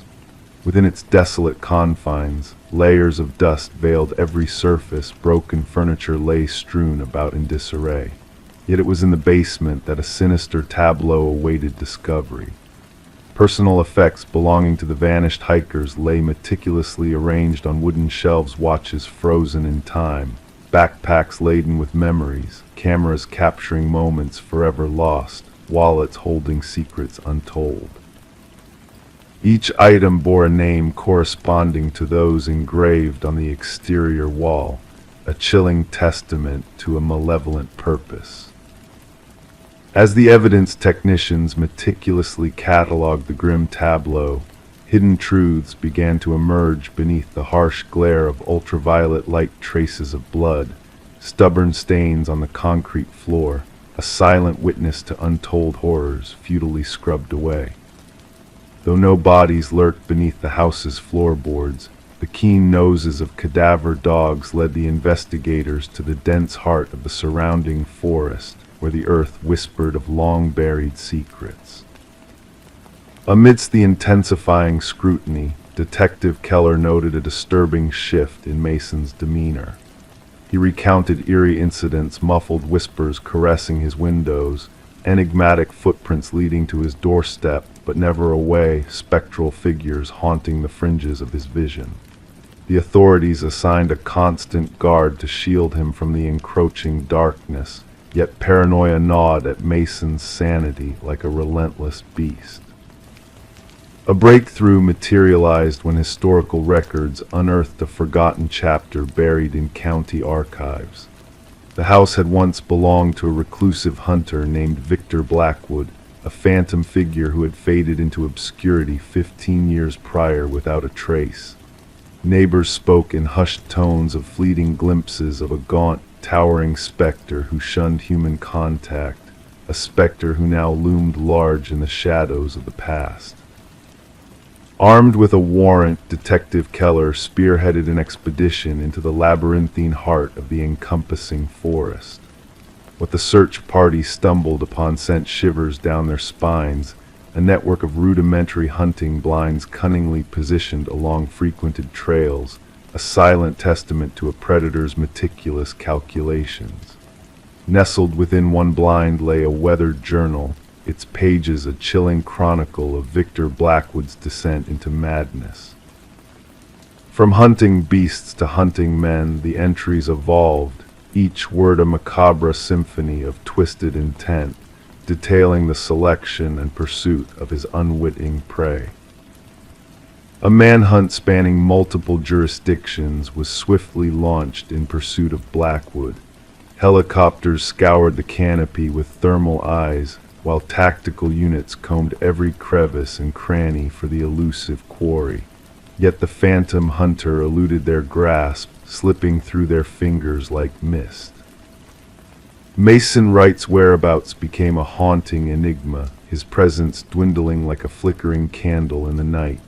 Officers dispatched to his residence found only an empty husk, the door left ajar, a grim portent of his vanishing act. On the barren walls of his bedroom, a chilling inscription gleamed, freshly carved, a harbinger of dread. The hunter becomes the hunted. Weeks stretched into a harrowing search for Mason, his fate entwined with the shadowy legacy of the enigmatic house. And during a secondary sweep of Blackwood's abode, a grim revelation unfurled. Concealed behind a false wall in the basement lurked a sinister workshop, a chamber of horrors housing woodworking tools, jars of preservatives, and a freshly carved wooden relic bearing a name not yet affixed to the wall outside. A name that struck fear into the hearts of those who beheld it, the light forensic technician who had combed through the house's secrets, now ensnared in the hunter's deadly game. The authorities erected a vigilant cordon around the house, surveillance cameras scrutinizing every approach, motion sensors poised to detect the slightest intrusion. The trap was set, a final gambit in a deadly game of cat and mouse. 3 nights cloaked in darkness, the sensors flared to life, signaling an imminent breach. Security footage captured a spectral figure materializing from the shadows, a towering wraith, limbs elongated, moving with a grace that defied nature. As the tactical units closed in for the kill, a sudden blackout engulfed the cameras, swallowing the scene in inky darkness. When the monitors flickered back to life, the figure had vanished into the night, leaving behind only a lingering sense of dread. To this day, the house stands sentinel, a silent witness to unspeakable horrors. Mason Wright and the forensic technician remain lost to the swirling mists of uncertainty, their fates enmeshed in the tapestry of the unknown. The investigation presses on, fueled by the echoes of similar disappearances in distant, wooded realms. The names etched on that forbidding wall have transcended mere mortals, becoming a whispered legend among those who dare to probe the dark recesses of the human psyche. Some officers dare not speak those names, fearing the darkness they may invoke. Others avert their gaze, shunning the very mention of the house that guards its secrets with a watchful eye. And the local hikers, wise in their caution, steer clear of that accursed place, lest their names join the silent chorus of the forgotten, the names no lips dare to speak. Story 18. The river flowed lazily that morning, its surface smooth as glass, undisturbed by any ripples. The fisherman's gaze drifted absent-mindedly until a glint of sunlight caught his eye, a suitcase bobbing near the shore. Initially dismissing it as discarded clothes, he ventured closer, only to be assaulted by a putrid odor, thick and suffocating. The case was encased in chains, its once sharp edges now corroded by exposure to the elements. As authorities pried it open, the contents unveiled a macabre truth, not clothes but hair, fingers clenched in a frozen grip. And at the very bottom, a chilling note whispered, "This isn't the first." Detective Sarah Mercer arrived at the scene, her steps measured, her expression unreadable as she took in the grim tableau before her. The victim, a woman in her mid-30s with dark locks and pallid skin marred by the waters, lay in silent repose. The medical examiner worked meticulously, cataloging every detail before the body was gently lifted away. What struck Mercer was not just the disposal of the victim, but the eerie attention to detail in her presentation: manicured nails, freshly styled hair, adorned in lavish attire. Her fate was orchestrated, Mercer murmured, observing the tranquil waters caressing the muddy bank. She was not discarded but arranged with care, almost reverence. The victim was identified as Catherine Walsh, a successful real estate agent specializing in luxury properties. Divorced, childless, she resided alone in an affluent neighborhood, her life shrouded in mystery. Colleagues painted a portrait of a driven, meticulous woman who guarded her privacy fiercely. Her absence was noted when she failed to appear at a crucial showing, a deal that promised her the largest commission of her career. Investigations delved into Walsh's immaculate home, a picture of perfection that bordered on the surreal. Every aspect was flawlessly curated, every surface gleaming, but a hint of disarray in her office revealed a hidden drawer concealing a leather-bound journal. The final entry hinted at a lurking menace. He watches once more. Same car, different plates. A digital trail unveiled a haunting pattern in Walsh's inbox, an influx of messages from unknown senders, all bearing the same ominous phrase, "I see your perfection." Each missive arrived punctually, a sinister shadow in her digital existence. Her online searches hinted at a growing unease, a quest for security measures and self-defense tools. Mercer pieced together the fragments of Walsh's life, drawing a chilling connection between the meticulous crime scene and the stalker's fixation on perfection. "Our perpetrator is a master of precision," she confided to her partner. This was not a crime of passion, but a carefully orchestrated ritual. The breakthrough emerged unexpectedly from a local pawn shop, where Walsh's distinctive emerald necklace resurfaced. The culprit, a nondescript maintenance worker named Michael Linden, was unmasked through surveillance footage linking him to Walsh's building. His unassuming demeanor belied a sinister obsession, as evidenced by a trove of clandestine photographs adorning his walls, each woman a mirror image of the next, each captured in their most vulnerable moments. A hidden chamber in Lyndon's abode unveiled a shrine to his victims, a chilling tableau of their possessions, meticulously arranged hair strands, used tissues, keys, each item imbued with a sinister significance. His interrogation revealed a disturbing rationale, a twisted quest to rectify perceived imperfections in his victims' flawless facades. As Lyndon's trial unfolded, the full extent of his depravity was laid bare: the meticulous stalking, the calculated corrections to his victims' appearances, the callous extinguishing of their lives. Families of the fallen watched in numb horror as justice was meted out, condemning Lyndon to a lifetime behind bars. For Detective Mercer, the case was closed, yet a lingering unease pervaded her thoughts. What inner demons drove Lyndon to seek out these women, to mold them to his warped vision of perfection? The river meandered on, its waters concealing the horrors that had transpired, but on Mercer's desk, the chilling notebook stood as a solemn reminder, a testament to the darkness that lurks beneath seemingly ordinary lives.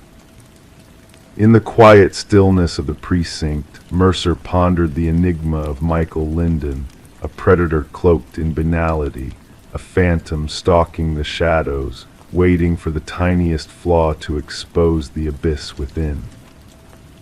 Story 19. In the quiet stillness of the night, a faint sound echoed through the empty house. It was a mere whisper, a hushed plea that seemed to linger in the air like a secret waiting to be uncovered. Detective Morgan Reed found herself drawn to the mysterious call that had pierced through the veil of silence, disrupting the tranquil solitude of the abandoned property. The phone, illuminated by an eerie glow in the dimly lit kitchen, held the remnants of a message that defied logic.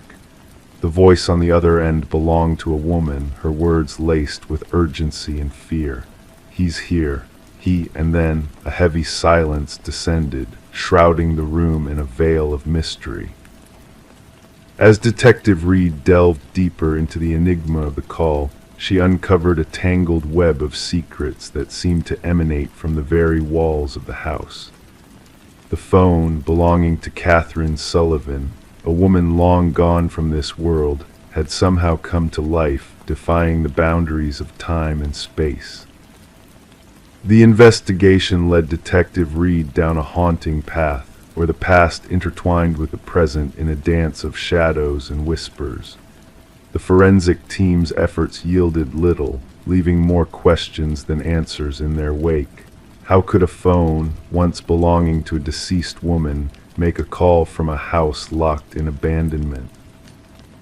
With each passing day, the mystery deepened, drawing Detective Reed and her partner, Detective Walsh, into a realm where reality blurred with the echoes of the past. The whispers of the woman, trapped in the confines of the phone, echoed through the empty rooms, a ghostly reminder of a life cut short. As the investigation unfolded, a chilling truth began to emerge from the shadows. Catherine's journal, a relic of her tumultuous past, revealed a harrowing tale of manipulation and fear at the hands of her former boyfriend, Mark Jennings. The journal spoke of a love turned sour, of a desperate attempt to break free from the shackles of a toxic relationship. Armed with newfound knowledge, Detective Reed confronted Mark, unraveling the threads of deception that he had carefully woven to conceal his dark deeds. The buried phone, unearthed from its clandestine resting place, bore witness to the sinister truth that had long been buried beneath layers of deceit. In a twist of fate, Mark's elaborate charade crumbled before the weight of justice, his facade of innocence shattered by the damning evidence that spoke louder than words. The ghostly call, a haunting echo of a life lost, served as a testament to the resilience of the human spirit, a beacon of truth in a sea of lies. And so, as the walls of the abandoned house whispered tales of the past, Detective Reed stood vigil, a silent guardian of the voice that had refused to be silenced.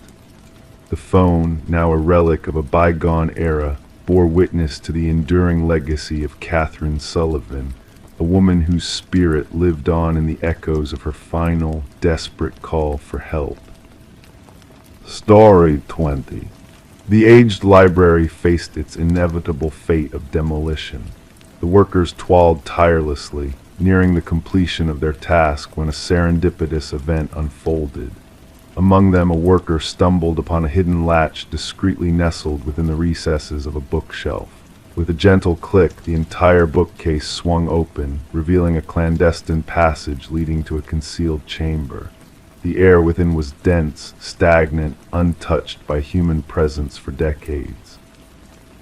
The chamber held no furniture, save for a solitary chair stationed at its center, firmly bolted to the floor. And etched repeatedly on the wall, the haunting words echoed, "I am still here." The foreman overseeing the construction swiftly summoned the authorities. What had begun as a mundane demolition swiftly transmuted into something far more ominous. Detective Morgan Walsh, a seasoned investigator with 2 decades of experience, stood in the doorway with his flashlight, its beam piercing the darkness, illuminating the chilling message that adorned the walls. "Secure the area," Walsh commanded the officers, his voice resonating in the confined space. "No one disturbs anything until the forensics team arrives." The historical backdrop of the building added a layer of intrigue to the unfolding mystery. The library had once belonged to the esteemed Harrington family, who, following the unexplained disappearance of their daughter Rebecca, had generously bequeathed the building to the public. Rebecca had vanished during her final year of college, leaving no trace behind except for her abandoned car discovered near the woods.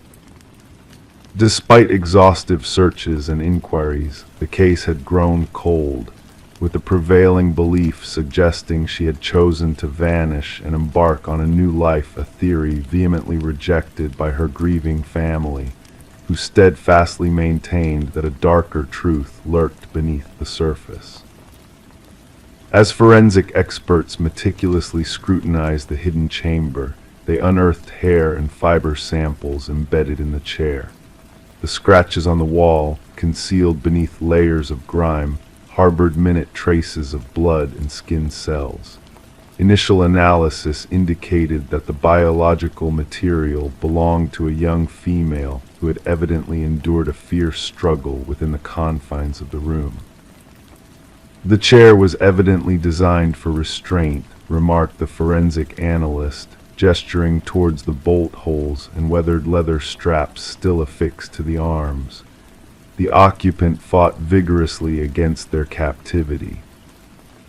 Detective Walsh assembled a team to delve into the intricate history of the Harrington family. A peculiar detail caught his attention, the timing of the library's donation to the community coinciding closely with Rebecca's disappearance. A seemingly innocuous gesture now assumed a potentially pivotal significance. Further inquiries unveiled a disquieting revelation. The contractor responsible for installing the bookshelf concealing the hidden room had been exclusively engaged by Maxwell Harrington, Rebecca's uncle and the patriarch of the family. Financial records divulged substantial payments to this contractor, surpassing standard renovation expenses by a considerable margin. Former library staff members were interviewed, each expressing astonishment at the discovery. None had been privy to the existence of the concealed chamber, although an elderly librarian recalled Maxwell spending prolonged hours alone in that section of the building after hours. She had assumed his seclusion was merely an attempt to save her uninterrupted reading time. Maxwell always insisted that particular area remain untouched during renovations, she recounted to the investigators. He contended that the original woodwork held historical significance and should remain unaltered. The investigation took a harrowing turn when forensic analysis confirmed that the DNA recovered from the hidden chamber corresponded to samples obtained from Rebecca's hairbrush recovered from her former bedroom. The pieces of the puzzle began to align, painting a distressing portrait. Rebecca had not absconded. She had been imprisoned behind the bookshelf, likely by a member of her own family. Armed with a warrant, the detectives conducted a thorough search of the Harrington estate. In Maxwell's study, a leather-bound journal secreted within a false bottom drawer was unearthed. The journal chronicled detailed entries spanning several months, revealing an unsettling fixation on his niece. The final entry sent shivers down their spines. She threatened to expose everything. I could not allow that. The chamber will confine her until she comprehends. The investigators tracked down Maxwell, now residing in a tranquil coastal retirement community. Initially composed during questioning, Maxwell's veneer of composure crumbled when confronted with the incriminating evidence contained within the journal and the DNA findings. She was on the brink of ruin, he confessed tonelessly, devoid of emotion. Rebecca stumbled upon incriminating financial documents proving my embezzlement from the family foundation. The family's reputation hung in the balance. I could not permit her to shatter it. The truth unraveled in a chilling confession. Maxwell had enticed Rebecca to the library, subdued her, and confined her within the hidden chamber with the intention of coercing her into silence.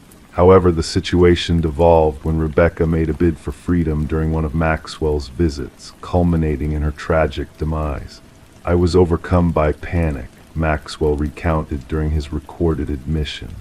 I interred her beneath the chamber's floorboards and sealed it shut. Subsequently, I donated the building to ensure that section remained forever untouched. Subsequent ground-penetrating radar scans confirmed the presence of human remains beneath the chamber's floor. Excavation efforts unveiled the skeletal remains of Rebecca, adorned with the silver bracelet her parents had gifted her on her 20th birthday. The Harrington family stood witness to Maxwell's sentencing, somberly observing as justice was meted out at long last. Rebecca's mother clutched her daughter's retrieved bracelet, the sole memento they could lay to rest following years of anguish and uncertainty. The demolition of the library ground to a halt indefinitely, transforming into a poignant site of remembrance and introspection. Community members tenderly placed floral tributes at the entrance, honoring a life truncated prematurely and a long-concealed truth that had patiently awaited discovery behind a nondescript bookshelf. In a poignant twist of fate, it was Rebecca's poignant message, "I am still here," etched fervently on the walls that ensured her enduring memory and heralded the eventual arrival of delayed but unwavering justice. Story 21: The Realtor's Secret. The listing from the realtor made no mention of a basement, and the blueprints held no clues to its existence. Yet, as the family peeled back the old carpet in their new home, a hidden door revealed itself, adorned with a heavy, rusted handle. It took the combined effort of three to pry it open, unveiling a rush of stale air thick with the scent of damp earth. Descending the steps into the darkness below, they anticipated storage space, but were met with an unexpected sight. A solitary chair sat beneath a swaying light bulb, casting eerie shadows across the room. Behind it, a row of photographs lined the wall, photographs of them. The Mercer family had moved into the suburban property during a winter of long nights and bare trees, seeking character and history within its faded walls. Little did they know the extent of history lurking within, waiting to collide with their present. Detective Sarah Connors arrived at the scene with her partner, greeted by the fluttering yellow tape marking the perimeter. Mrs. Mercer's trembling voice had alerted them to the hidden chamber beneath their living room floor. With practiced precision, Connors instructed the forensic team to document everything before further exploration. The camera flashes illuminated the stairwell as they descended into the small basement space, its concrete walls painted a somber gray. The chair bolted to the floor stood as the room's centerpiece, beneath the harsh glow of the single bulb. But it was the wall of photographs that captured their attention, images of the Mercer family in their most private moments, meticulously arranged in chronological order. As they delved deeper into the investigation, they found no signs of forced entry or theft, only a profound invasion of privacy that had spanned generations of previous owners.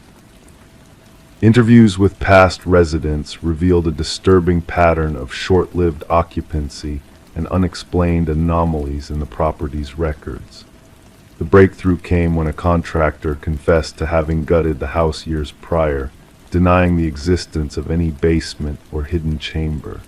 Digital forensics uncovered a hidden memory card containing hundreds more photos of unsuspecting families, along with audio recordings capturing their intimate conversations. The investigation took a chilling turn as they unearthed the hidden monitoring station within the walls, revealing a journal filled with detailed observations by the house's original builder, Edward Kelvin. His disappearance from public records and the cryptic entries in the journal hinted at a disturbing truth that Kelvin had never left the house, instead retreating into its secret passageways to watch, record, and document the lives of those who dwelled within. After a 3-day manhunt, Kelvin was discovered curled within a crawl space, his presence in the house a manifestation of his delusional belief in ownership over its inhabitants. The families, including the Mercers, fled the property, leaving behind a legacy of violation and intrusion that extended far beyond physical walls. The trial exposed the extent of Kelvin's surveillance network, revealing a house designed as a voyeuristic apparatus from its inception. As the property was demolished and the ground filled, the families haunted by the unknowable breach of their privacy wondered if they had ever truly been alone within the walls that had once sheltered them. The lingering question remained, who else might still be watching, listening, waiting in the shadows of their former home? Story 22. A mysterious package arrived in the mail, shrouded in secrecy with no hint of its origins. Within the plain envelope lay a solitary brass key, its surface weathered by the passage of time. The homeowner, a woman named Sarah, couldn't place where she had seen it before, yet there was an inexplicable sense of recognition that tingled in the air. She tried the key in every lock she owned, but none yielded to its touch. It didn't belong to her world. Perplexed, she set the key down on her coffee table, and in that moment the silence of the house was shattered by a haunting sound. The old grandfather clock in the hallway, long dormant and broken, emitted a single eerie chime that reverberated through the stillness. Alarmed by this strange occurrence, Sarah turned to the authorities, reporting the unsettling discovery of the mysterious key. What began as a peculiar incident soon unfurled into a chilling tale of crime and darkness that would cast a shadow over the tranquil suburban neighborhood. Initially met with skepticism, the responding officer brushed off Sarah's concerns, attributing the key's arrival to a simple mistake. But Sarah's intuition whispered otherwise, a nagging sense that something sinister lurked beneath the surface. Reluctantly, the officer accepted the key as evidence, sealing it in a small bag that would eventually become the focal point of a sprawling investigation. The case landed on the desk of Detective Robert Harmon, a seasoned investigator from the Special Victims Unit, known for his keen instincts in unraveling enigmatic cases. The brass key sat innocuously before him, yet its presence exuded an unsettling aura that unsettled even the seasoned detective. Delving into Sarah's background, the investigation yielded no red flags. She was a retired high school English teacher, a widow with grown children living afar.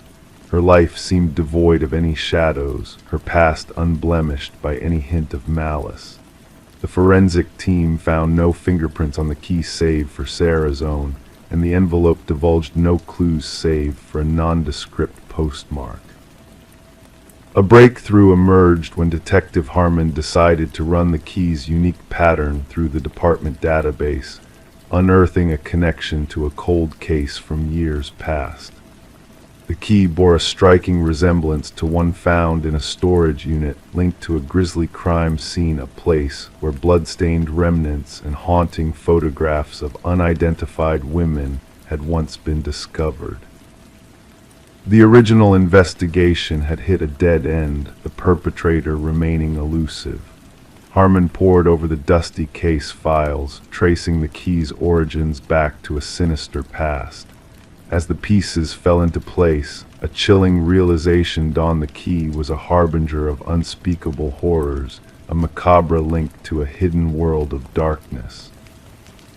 The hunt for the key's sender intensified, leading the investigators to Harold Jenkins, a shadowy figure with ties to Sarah's past. Jenkins, a former neighbor with a cryptic history, emerged as the prime suspect, his trail shrouded in mystery and deception. As the investigation deepened, a sinister truth unfurled: a hidden chamber beneath a remote cabin. A chamber filled with rows of brass keys, each bearing a name and a date, a grim testament to lives extinguished by a predator's hand. The manhunt for Jenkins spanned far and wide, a race against time to prevent further tragedy. The community trembled in fear as the elusive figure, dubbed the Keymaster by the press, eluded capture, leaving a trail of dread in his wake. In a final, fateful encounter, Jenkins met his end, leaving behind a journal that chronicled his heinous deeds, a chilling confession to his dark obsession with Sarah, a testament to the twisted mind that had orchestrated unspeakable horrors. The investigation unveiled a chilling tally of victims, a grim reminder of the depths of human depravity. Families found closure in the wake of tragedy, yet the scars of loss remained etched in their hearts. Sarah, forever changed by the brush with evil, found solace in the embrace of a new beginning, leaving behind the echoes of a nightmare that had once tainted her existence. As the dust settled, the collection of brass keys stood as silent sentinels, testaments to lives extinguished and souls lost, a haunting reminder of the darkness that lurks beneath the veneer of normalcy, waiting to be unmasked. Story 23. She never fancied venturing up there, but when the storm provoked a leak in the roof, she had no other option.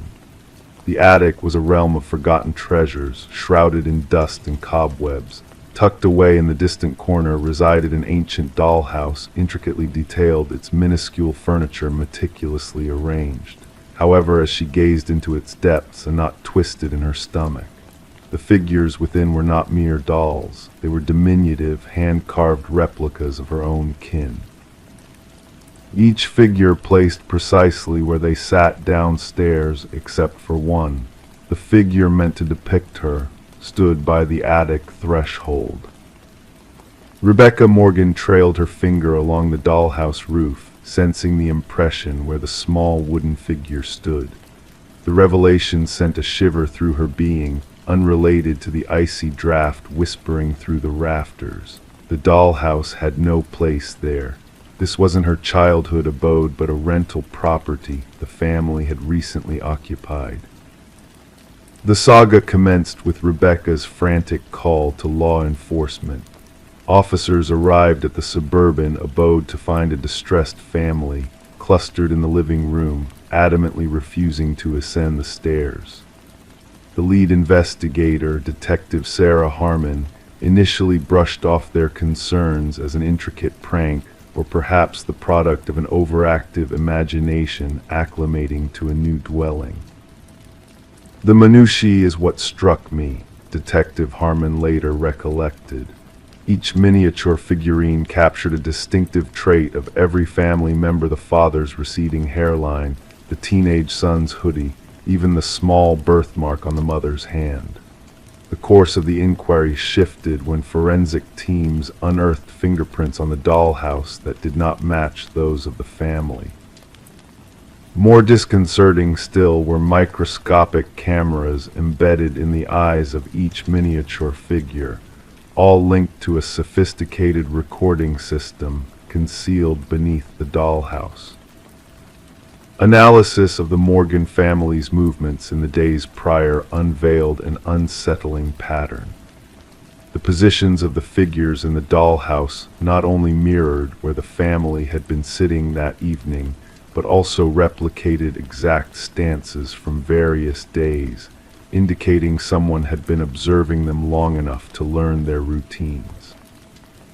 We realized we weren't dealing with a mere case of stalking, elucidated Detective Harmon. The perpetrator exhibited an obsession seldom documented in criminal psychology literature.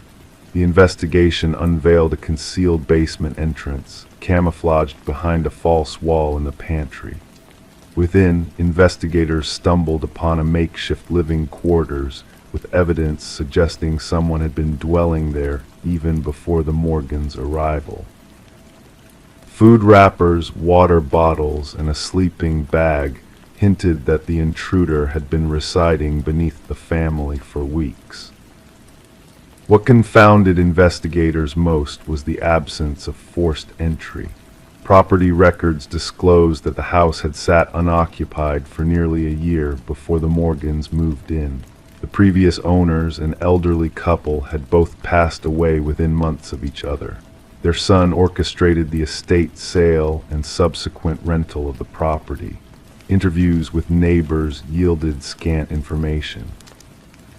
Most had noticed nothing amiss, though one elderly woman sporadically spotted lights in the house during its vacancy. I assumed it was the real estate folks showing the property, she recounted to investigators. Never occurred to me that someone might be living there without authorization. The breakthrough emerged through digital forensics. Upon scrutinizing the surveillance system linked to the miniature cameras, analysts traced the data to an external server. The IP address guided investigators to a small apartment across town. Inside, they encountered walls adorned with photographs of the Morgan family and past occupants of the house. Journal entries meticulously detailed the daily routines of each family member. The most chilling discovery was a workshop housing dozens of partially finished dollhouses, each representing different residences in the vicinity.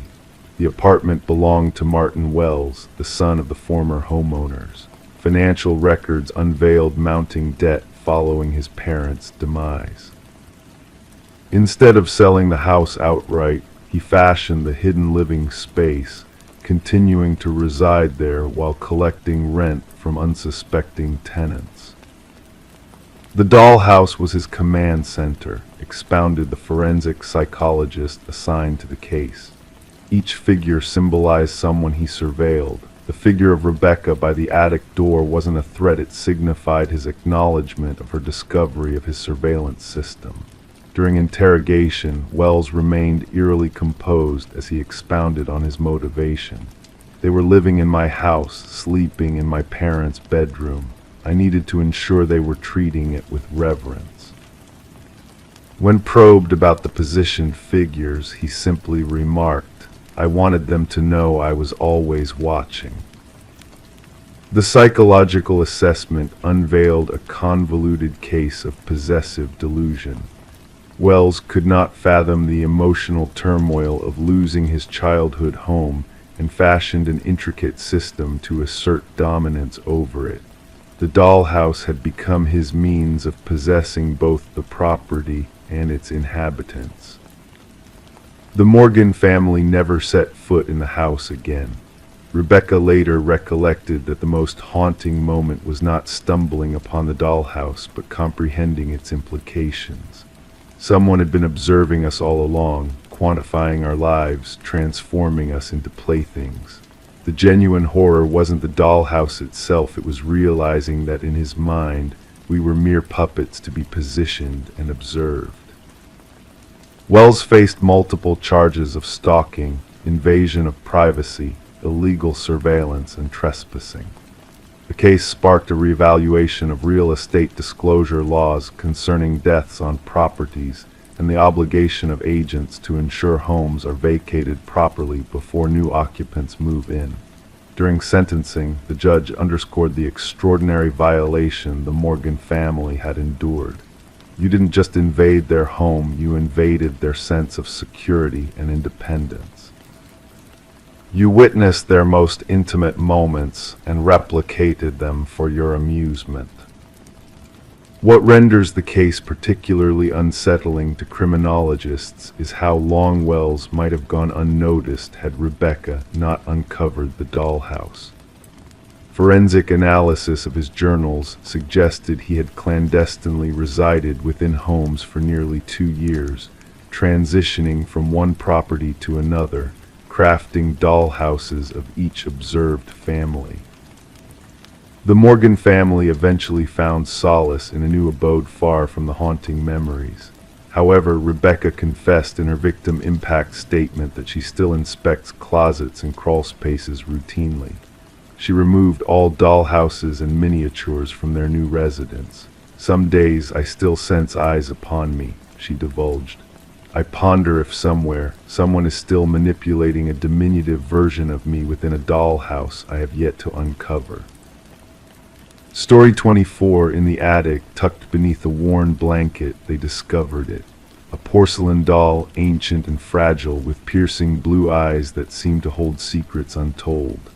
Sarah and Michael, a young couple, stumbled upon this mysterious artifact in their new Victorian house, unaware of the dark legacy it carried. At first, they brushed it off as just another forgotten relic from the past, a relic of a bygone era. But as night descended, a subtle unease settled over the house.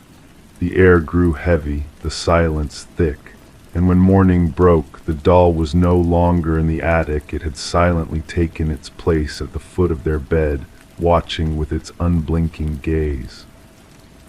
Detective Rachel Winters, a seasoned investigator, was called to the scene on a crisp autumn morning. The couple, Sarah and Michael, lay lifeless in their own home, their bodies posed in eerie positions as if manipulated by unseen hands. The room was pristine, devoid of any signs of struggle or forced entry, adding to the mystery that shrouded the house. As Detective Winters delved into the investigation, a chilling pattern emerged. The house had a history marred by tragedy, with previous owners meeting untimely ends under inexplicable circumstances. Whispers of strange occurrences echoed through the neighborhood, tales of shadows and laughter haunting the empty halls of the old Victorian. Forensic analysis uncovered traces of antique fabrics, remnants of a bygone era intertwined with the present. The absence of any tangible evidence pointed to a presence that defied the laws of the physical world, a ghostly specter that left no trace, only lingering whispers of its malevolent intent. The key to unlocking the mystery lay in the past. A newspaper clipping revealed the tragic tale of a dollmaker who had once inhabited the house, a man consumed by grief over the loss of his daughter. His final creation, a doll imbued with a haunting resemblance to his beloved child, held the key to the sinister events unfolding in the present. As Detective Winters unearthed the dark secrets of the past, a chilling realization dawned. The doll was not merely an object of play, but a vessel for something far more sinister, a conduit for forces beyond comprehension. The line between the living and the dead blurred, as the doll-maker's twisted legacy exacted its toll on those who dared to disturb its slumber. The investigation reached a dead end, with no logical explanation for the inexplicable events that had transpired. The doll vanished, slipping through the cracks of reality, leaving behind a trail of unanswered questions and unsolved mysteries. In the silence that followed, a sense of foreboding lingered over the house, a palpable presence that defied rational explanation. And as the new owners cautiously explored the attic, they could sense a faint whisper of laughter in the stillness, a reminder of the dark secrets that lay hidden within the walls. Detective Winters, haunted by the memories of the case, retired from the force, carrying with her a burden of knowledge that could never be shared. The photograph of the doll-maker and his creations remained locked away, a grim reminder of the darkness that lurked just beyond the threshold of perception. And so the old Victorian house stood silent, its secrets buried within the shadows of the past, waiting for the next unsuspecting soul to awaken the dormant spirits that dwelled within its walls. Story 25. In a forgotten Victorian house, dust danced in the still air as she crossed the threshold.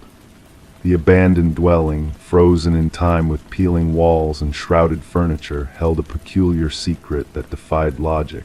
Every door she opened, every path she took, led her back to the same parlor, trapping her in a perpetual loop of eerie familiarity. The front door she entered through had vanished, leaving her stranded in a maze of unsettling repetition. The discovery of Morgan Pierce's lifeless body transformed the desolate Victorian from a mere curiosity to a chilling crime scene. Detective Sarah Lind observed silently as forensic experts moved through the shadowy interior like apparitions, unraveling the dark mysteries hidden within its walls. The house had gained a reputation among the locals for its strange phenomena, compasses spinning wildly, whispers of unseen watchers. Now it held secrets far more sinister than mere folklore. The medical examiner's hushed voice revealed the grim truth: Morgan had perished from asphyxiation, her serene posture in the parlor chair belying the violent end she had met. No struggle, no signs of distress, just a quiet departure from the world. The scene exuded a haunting stillness that sent shivers down the spines of seasoned investigators. Questions hung heavy in the air as Lynn delved into the circumstances surrounding Morgan's demise. A graduate student fascinated by architectural enigmas, Morgan had delved into the mysteries of the Victorian house, drawn to its enigmatic allure. Her journal entries spoke of strange phenomena, echoes that defied logic, doors that led to shifting realities. Her final words hinted at documenting spatial anomalies, a pursuit that had led her to a fateful encounter with the unknown. A trace of a rare substance found in Morgan's system puzzled investigators, hinting at a deeper layer of intrigue. Deleted messages on her phone unveiled a cryptic correspondence with a like-minded soul, someone who shared her obsession with the house's secrets. Whispers of the dwelling's memories, its desire to be known, echoed through their intimate exchanges, painting a picture of a hidden world waiting to be unveiled. Adam Reeves, an expert in architectural history and a confidant of Morgan, emerged as a key figure in the unfolding mystery. His insights into the house's deceptive design hinted at a reality beyond mere optical illusions. Yet, even as suspicions swirled around him, an alibi placed him far from the scene of Morgan's demise, raising more questions than answers.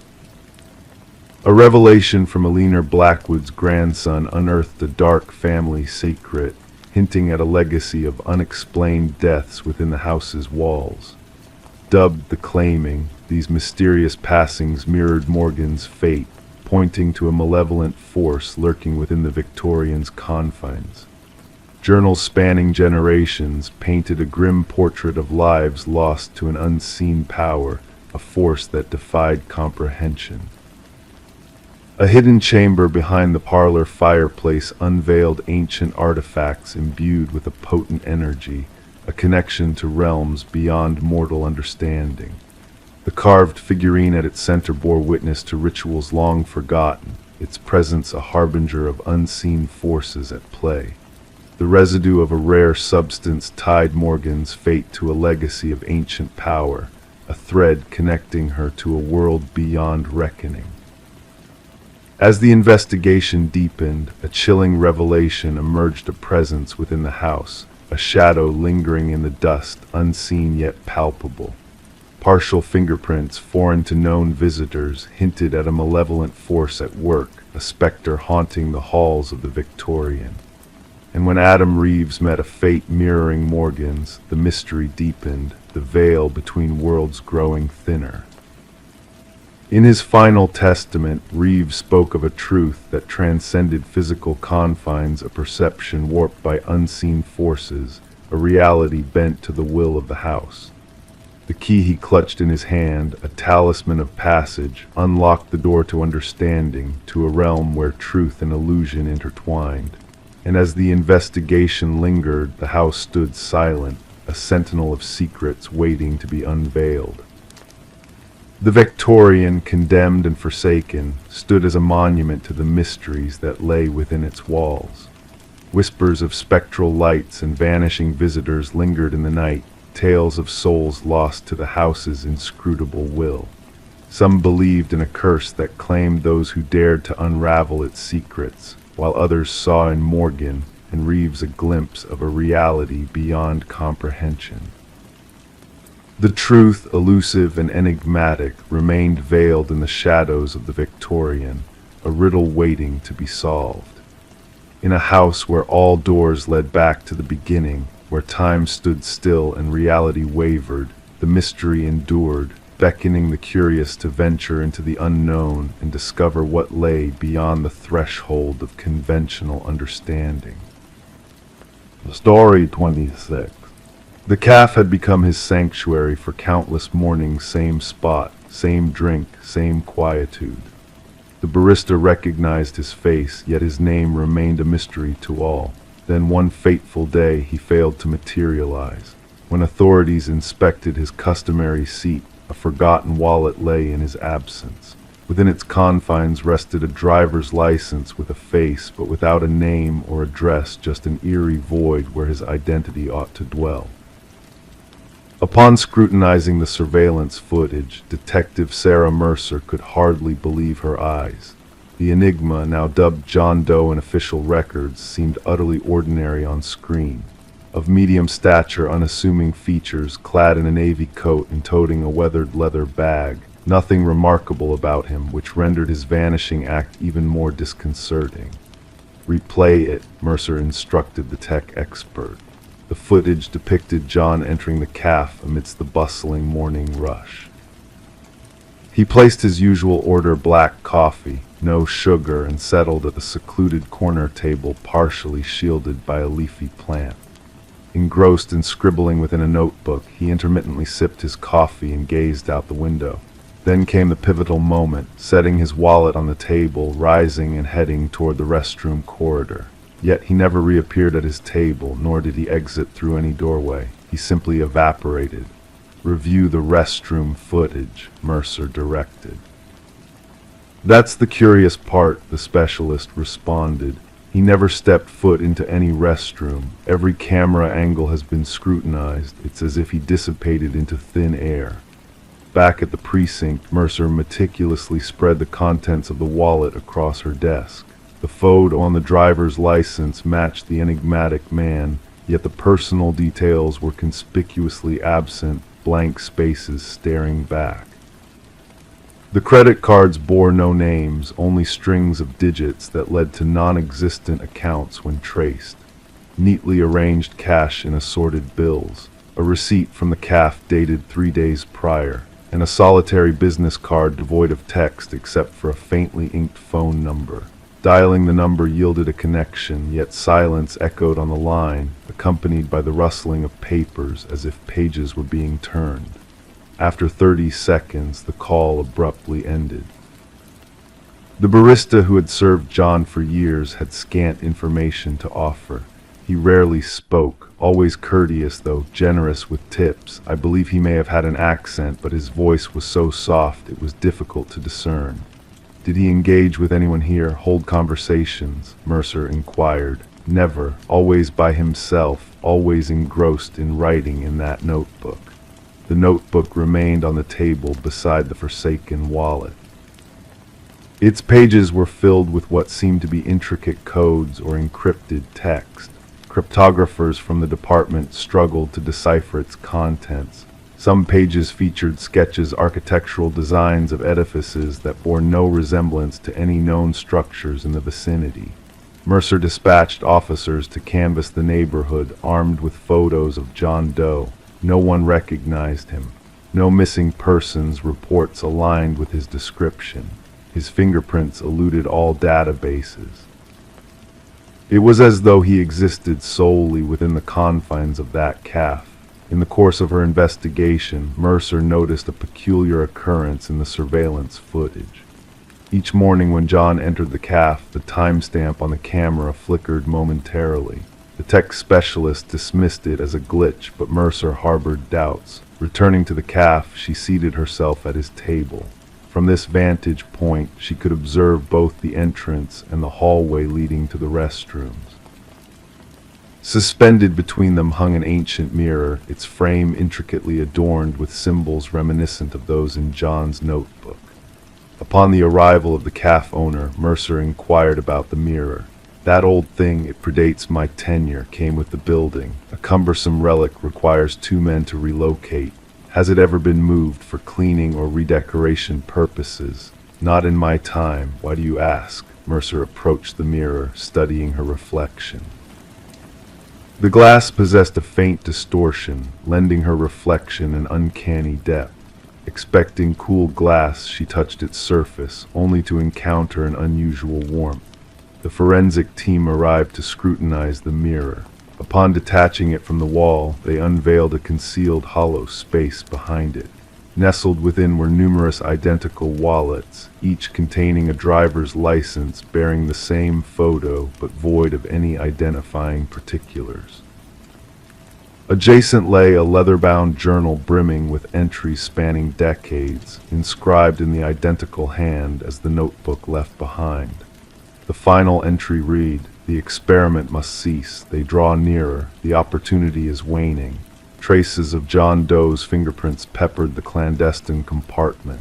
Carbon dating of the earliest wallet hinted at its age of approximately 50 years, yet the photo portrayed the same unchanging visage.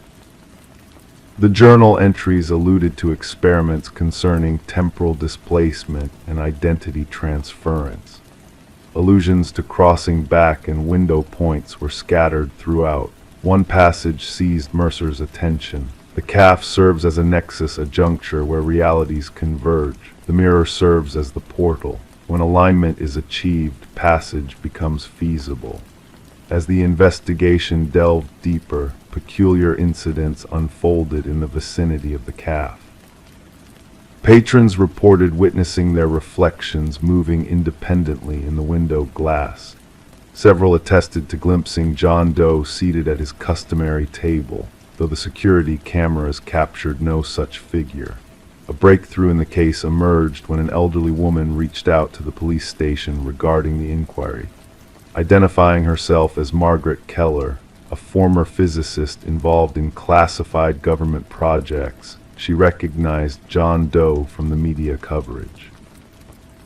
His true name was Daniel Weston, she divulged, a brilliant theoretical physicist who vanished during a project involving quantum mirror surfaces speculated to facilitate the transit of matter between parallel realities.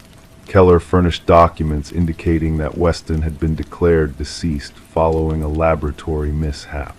The date of his disappearance aligned with the earliest journal entry unearthed behind the mirror. He postulated that our reality coexists with myriad others, Keller elaborated. He hypothesized that specific locales functioned as vulnerable points between these realities' locales where one could potentially traverse. Armed with this newfound knowledge, Mercer revisited the caf. To her revelation, the edifice stood on grounds that once accommodated the very research facility where Weston had twalled. The caf had been erected directly atop the laboratory where he had vanished. The culmination of the case materialized when, while reviewing the surveillance footage in solitude late one night, Mercer discerned an overlooked detail in the recordings. Reflected in the mirror, a duplicate of John Doe Daniel Weston observed himself seated at the table, two iterations of the same individual coexisting. Hastening to the caf to inspect the mirror anew, Mercer encountered it shattered upon the floor. Amidst the fractured glass lay a final missive inscribed in the familiar script. The experiment concludes. The portal is sealed. Do not venture forth. The enigma of the phantom man lingers unresolved. The caf shuttered its doors not long after the investigation. The structure eventually razed. Daniel Weston's remains remained elusive. His notebooks and journals vanished from the evidence room under mysterious circumstances. Detective Mercer resigned from the force shortly thereafter. Locals occasionally spy her perched on her porch, fervently composing in a notebook akin to Weston's. Adorning her wall hangs a fragment of an antique mirror, its surface intermittently rippling when unobserved. Story 27, in the attic of memories, Sarah Winters uncovered a time capsule of faded photographs, each snapshot a glimpse into a past long gone. Among these cherished memories, a chilling discovery awaited her: a mysterious figure lurking in the shadows of her family's celebrations. The Polaroid pictures, relics of joyous occasions, held a sinister secret that only Sarah could unravel. As she sifted through the photographs, a sense of unease crept over her. In each picture, the same man appeared, his presence growing more pronounced with every passing moment captured in time. No one recognized him, yet there he stood, a specter on the fringes of happiness. With trembling hands, Sarah reached out to her father, seeking answers to the enigma haunting their family history. His baffled response only deepened the mystery, leaving Sarah to confront the unsettling truth on her own. Seeking closure, she turned to Detective Marcus Reed, a stoic figure in a world of shifting shadows and whispered secrets. Together, they delved into the web of deception woven through the decades, tracing the phantom figure's elusive trail across the years. Each photo revealed a new piece of the puzzle, drawing them closer to the man's identity. Through the detective's keen eye and Sarah's unwavering determination, they uncovered a connection to a dark chapter in the past, a chapter stained with vanished children and unsolved mysteries. The shadowy figure, once a ghostly presence in the background, now emerged as a malevolent force with a name: Robert Keller. A man with a sinister past, his hidden deeds unraveled by the relentless pursuit of justice. As the truth came to light, so did the chilling realization of the horrors concealed within the frames of the innocent family photographs. Sarah's world shattered as she confronted the grim reality that had lurked beneath the surface of her childhood memories. The revelation of Keller's nefarious deeds brought closure to long-suffering families, yet it left a haunting echo of sorrow and disbelief in its wake. The shadow in the photos, once unseen and unknown, now stood exposed in the harsh light of truth, a specter of darkness finally unmasked. Sarah's journey through the labyrinth of hidden figures and forgotten terrors had come full circle. leaving her with a profound understanding that some nightmares are not confined to dreams, but linger in the silent spaces between the moments captured on film. As she carefully placed the photographs back in the box, Sarah knew that the shadows of the past would forever haunt her, a reminder that even in the brightest moments of joy, unseen dangers may lurk, waiting to reveal themselves in the most unexpected of ways. And so she closed the lid on the box of memories, a silent sentinel of the past, guarding secrets better left undisturbed in the realm of forgotten dreams.